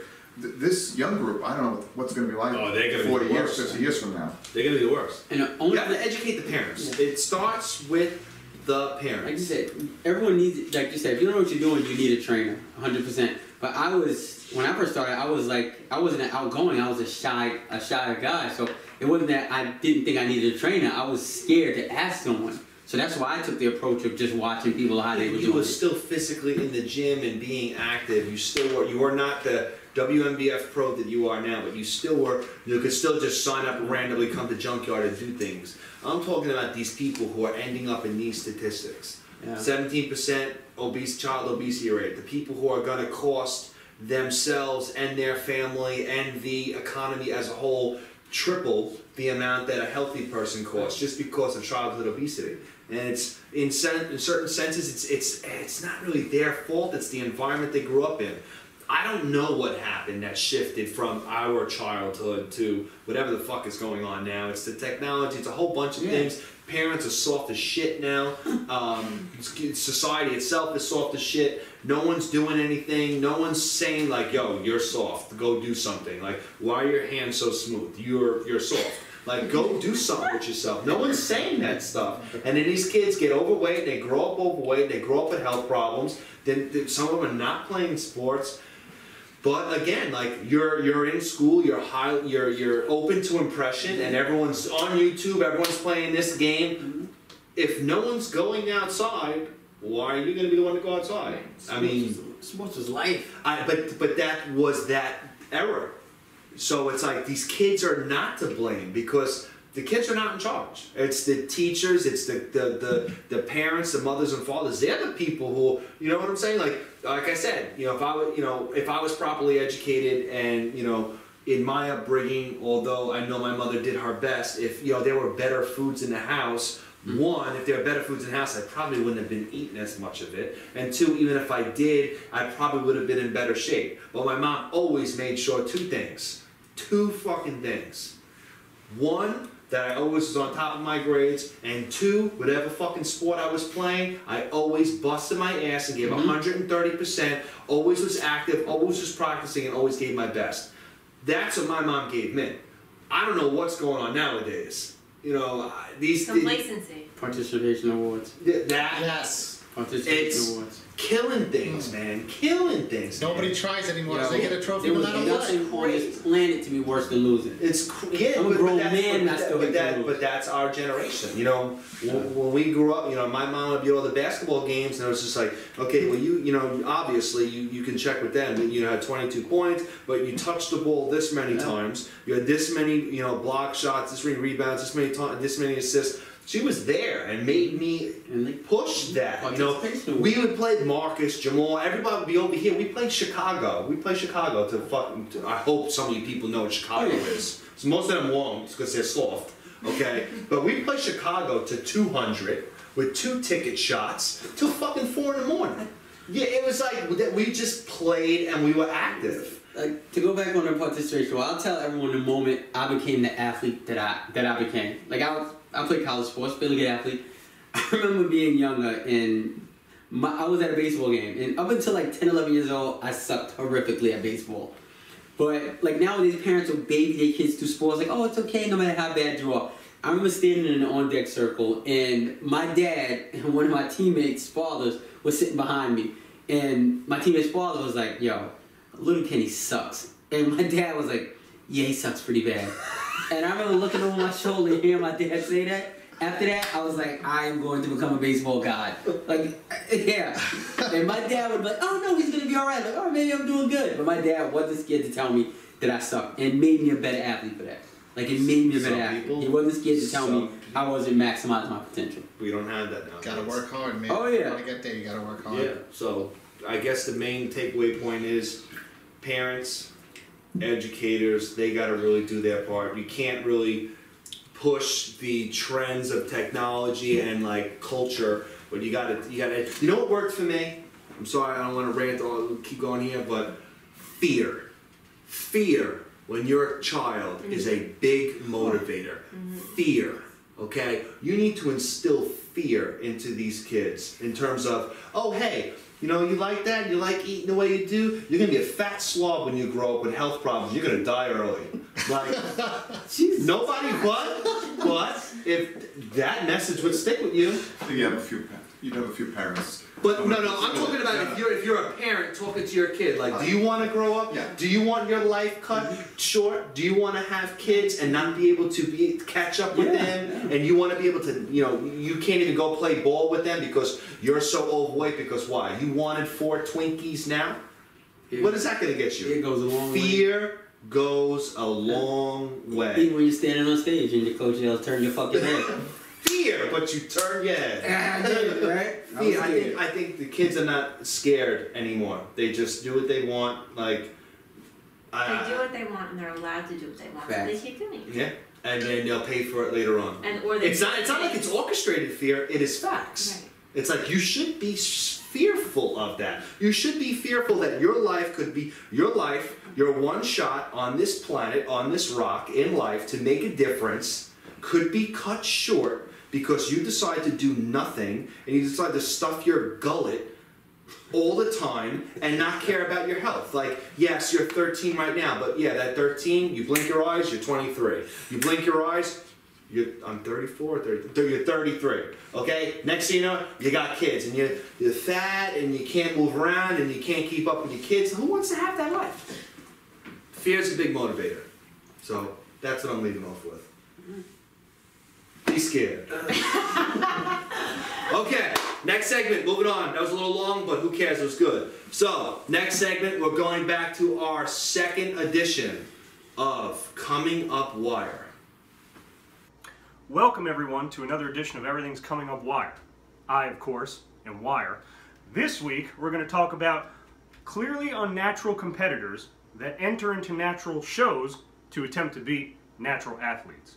Sadly, I myself was a victim of this in 2013 when the overall winner, initially announced, was clearly not on the same par as everybody else in the show. Thankfully, that wrong was righted because the actual winner ended up being declared the winner, that being myself. Sadly, other competitors are not as lucky as I was that day. I find it very interesting that people are so insecure that they feel the need to attempt to win at a hobby by using performance-enhancing drugs to beat natural athletes. What the fuck? If you want to do shit, that's fine. No one's going to judge you, but do it where it needs to be. If you are so insecure that you need to take something to beat people that aren't, you need to reevaluate your decisions, buddy. On that note, Popeye's going to have his spinach. See you next time. Oh yeah, and fuck Roman Reigns. Thank you, Cody. As always, it's always a good time with Cody. So, next segment, one of our last is going to be, actually this is our last segment, right? Yeah. Okay, our last segment is going to be someone at this table.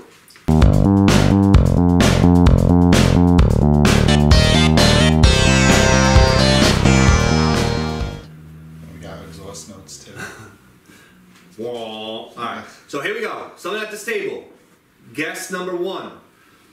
When I was younger, one of my favorite night shows was the Mary Tyler Moore Show.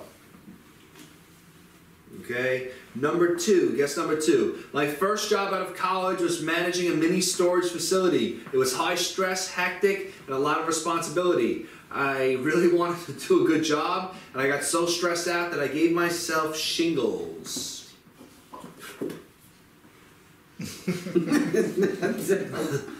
Guess number 3.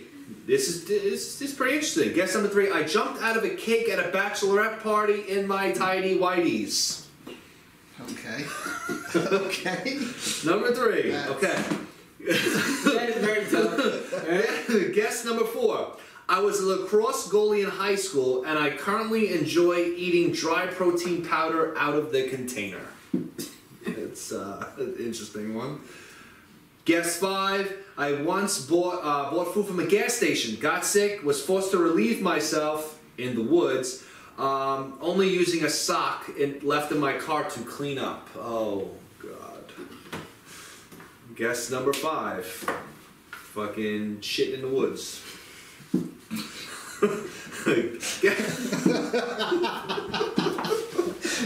I'll give that one. Guess number 6.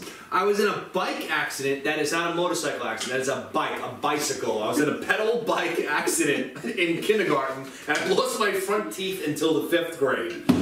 Okay, so there are our 6 random facts, and now our 4 guests are going to piece this together. Me and Javi are not in this. All right, we ready? Okay, so guess number. Let's see what you got for number 1. Guess number 1. Favorite night shows.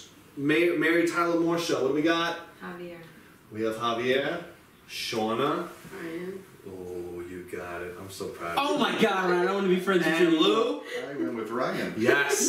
Just, Wow. Lou's gonna come back. yeah. I was just creeping up here.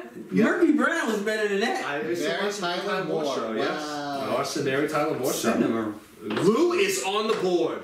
Yes, he is. Number 2, first job, mini storage, stressed out, shingles. Who is it? Shauna. Shauna. Damn it. Amanda. Damn it. Shauna is Shauna. I went with Shauna. Wow. So who's got that point? I kind of guess that's So Amanda, okay. Lou's Amanda, rallying back. Shauna, and Lou. Oh, some Lou. rally. Lou's got the Lou's comeback. rallying back. Okay, guess number 3. I jumped out of a cake at a bachelorette party in my tidy whities. Wow. Kenny! Wow, thank you. Whoa, you got it, Lou. Lou's my hero now. Lou's my effing hero, right? I had it below. Lou's effing tough, right? Guess 4. I was a lacrosse goalie in high school, and I currently enjoy eating dry protein powder out of the container. Guilty. Yes. Oh my God. Yes, Javier. I know how to like the party. Amanda gets that. What's your Okay. What protein? do we got? You guess. Like the party. You guess right? Yeah. Okay, Amanda and. Amanda. Whoa! I think I'm in last place now. Wait, did I give you that point? No, you had 5. He did his research. I'm in last place now. Kenny is in last place, Son and of a- Lou is beating Kenny. Let's look. There you And go. Lou is beating Whatever. Kenny. All that shit It's you over talked about now. donuts. It's over now. Guess 5.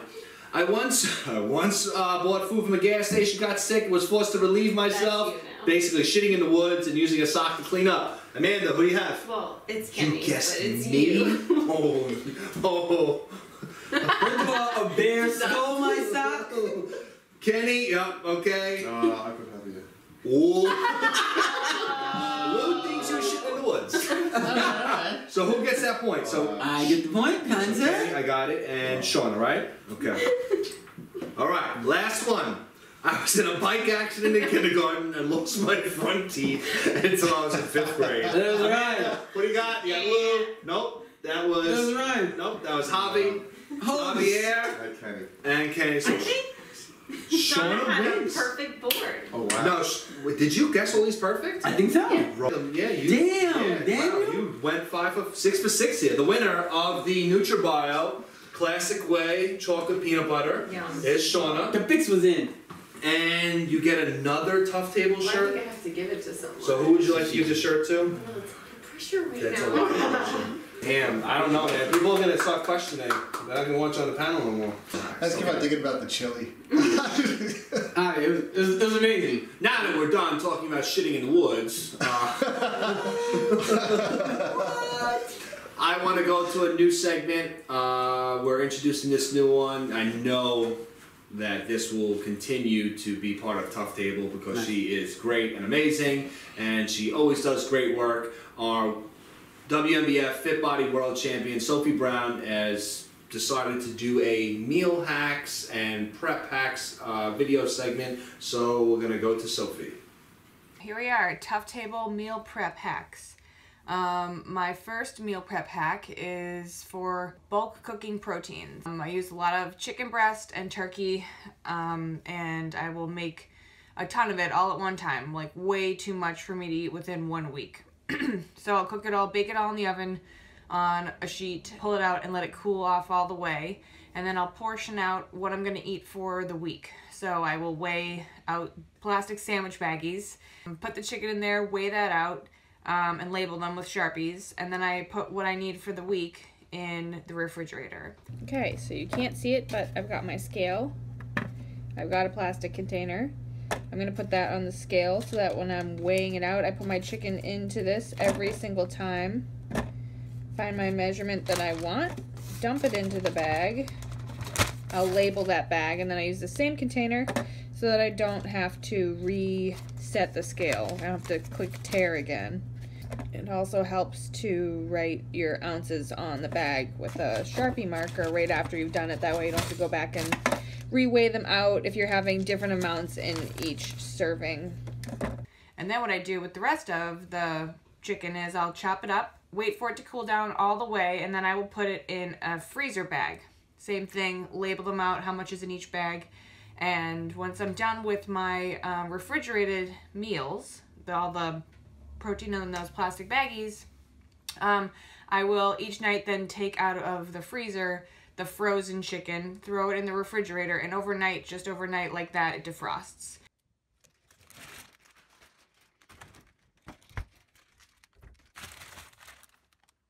If you were in a rush, you could definitely defrost it in the microwave. I think it tastes better when you don't defrost it in the microwave, when you just let it do it in the refrigerator all by itself.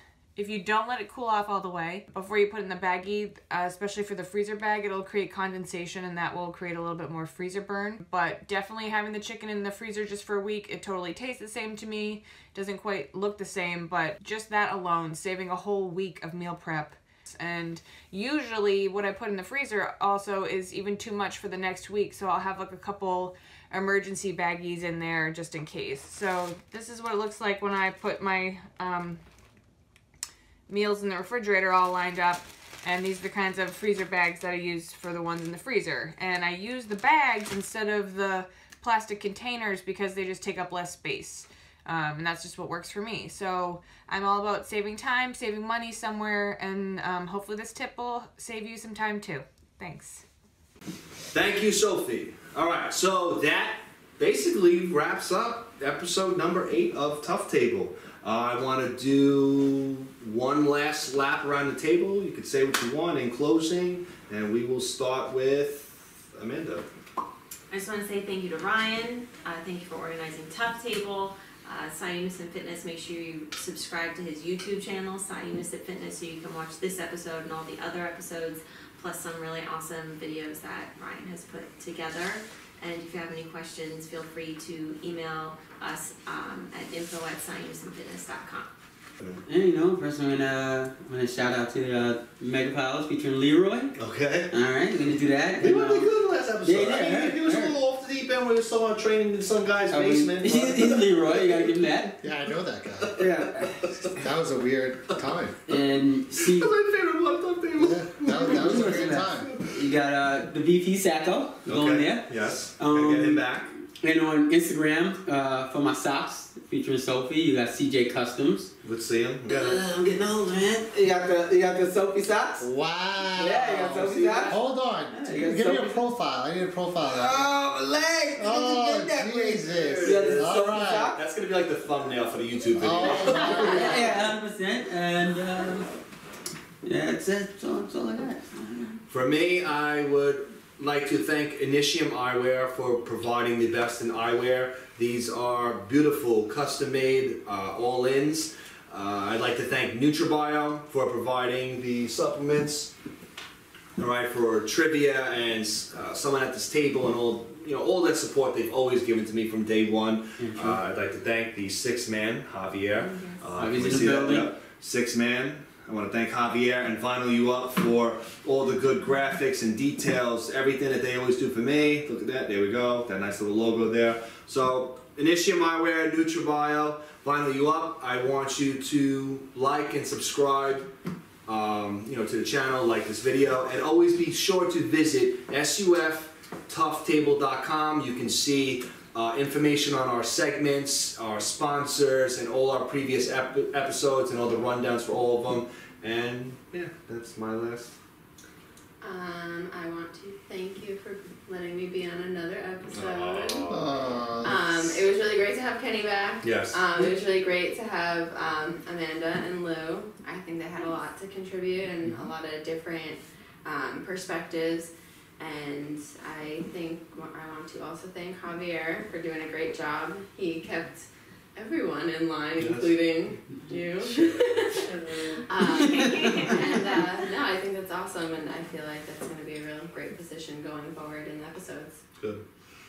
Big Lewis. I want to thank Ryan for his constant patience and professionalism with me, and people like Amanda and Kenny and Shauna and Javier. I think you guys will make a difference in the world. Thank you. Because you're great people. It's been a pleasure meeting with all of you. You know. And we're out. Tough Table, episode 8. We're out. Javi, where is it? There it is. Okay. Thank you. Don't be scared of gas station chili. Nah. Yep, unless you land up shit in the woods. And we're out.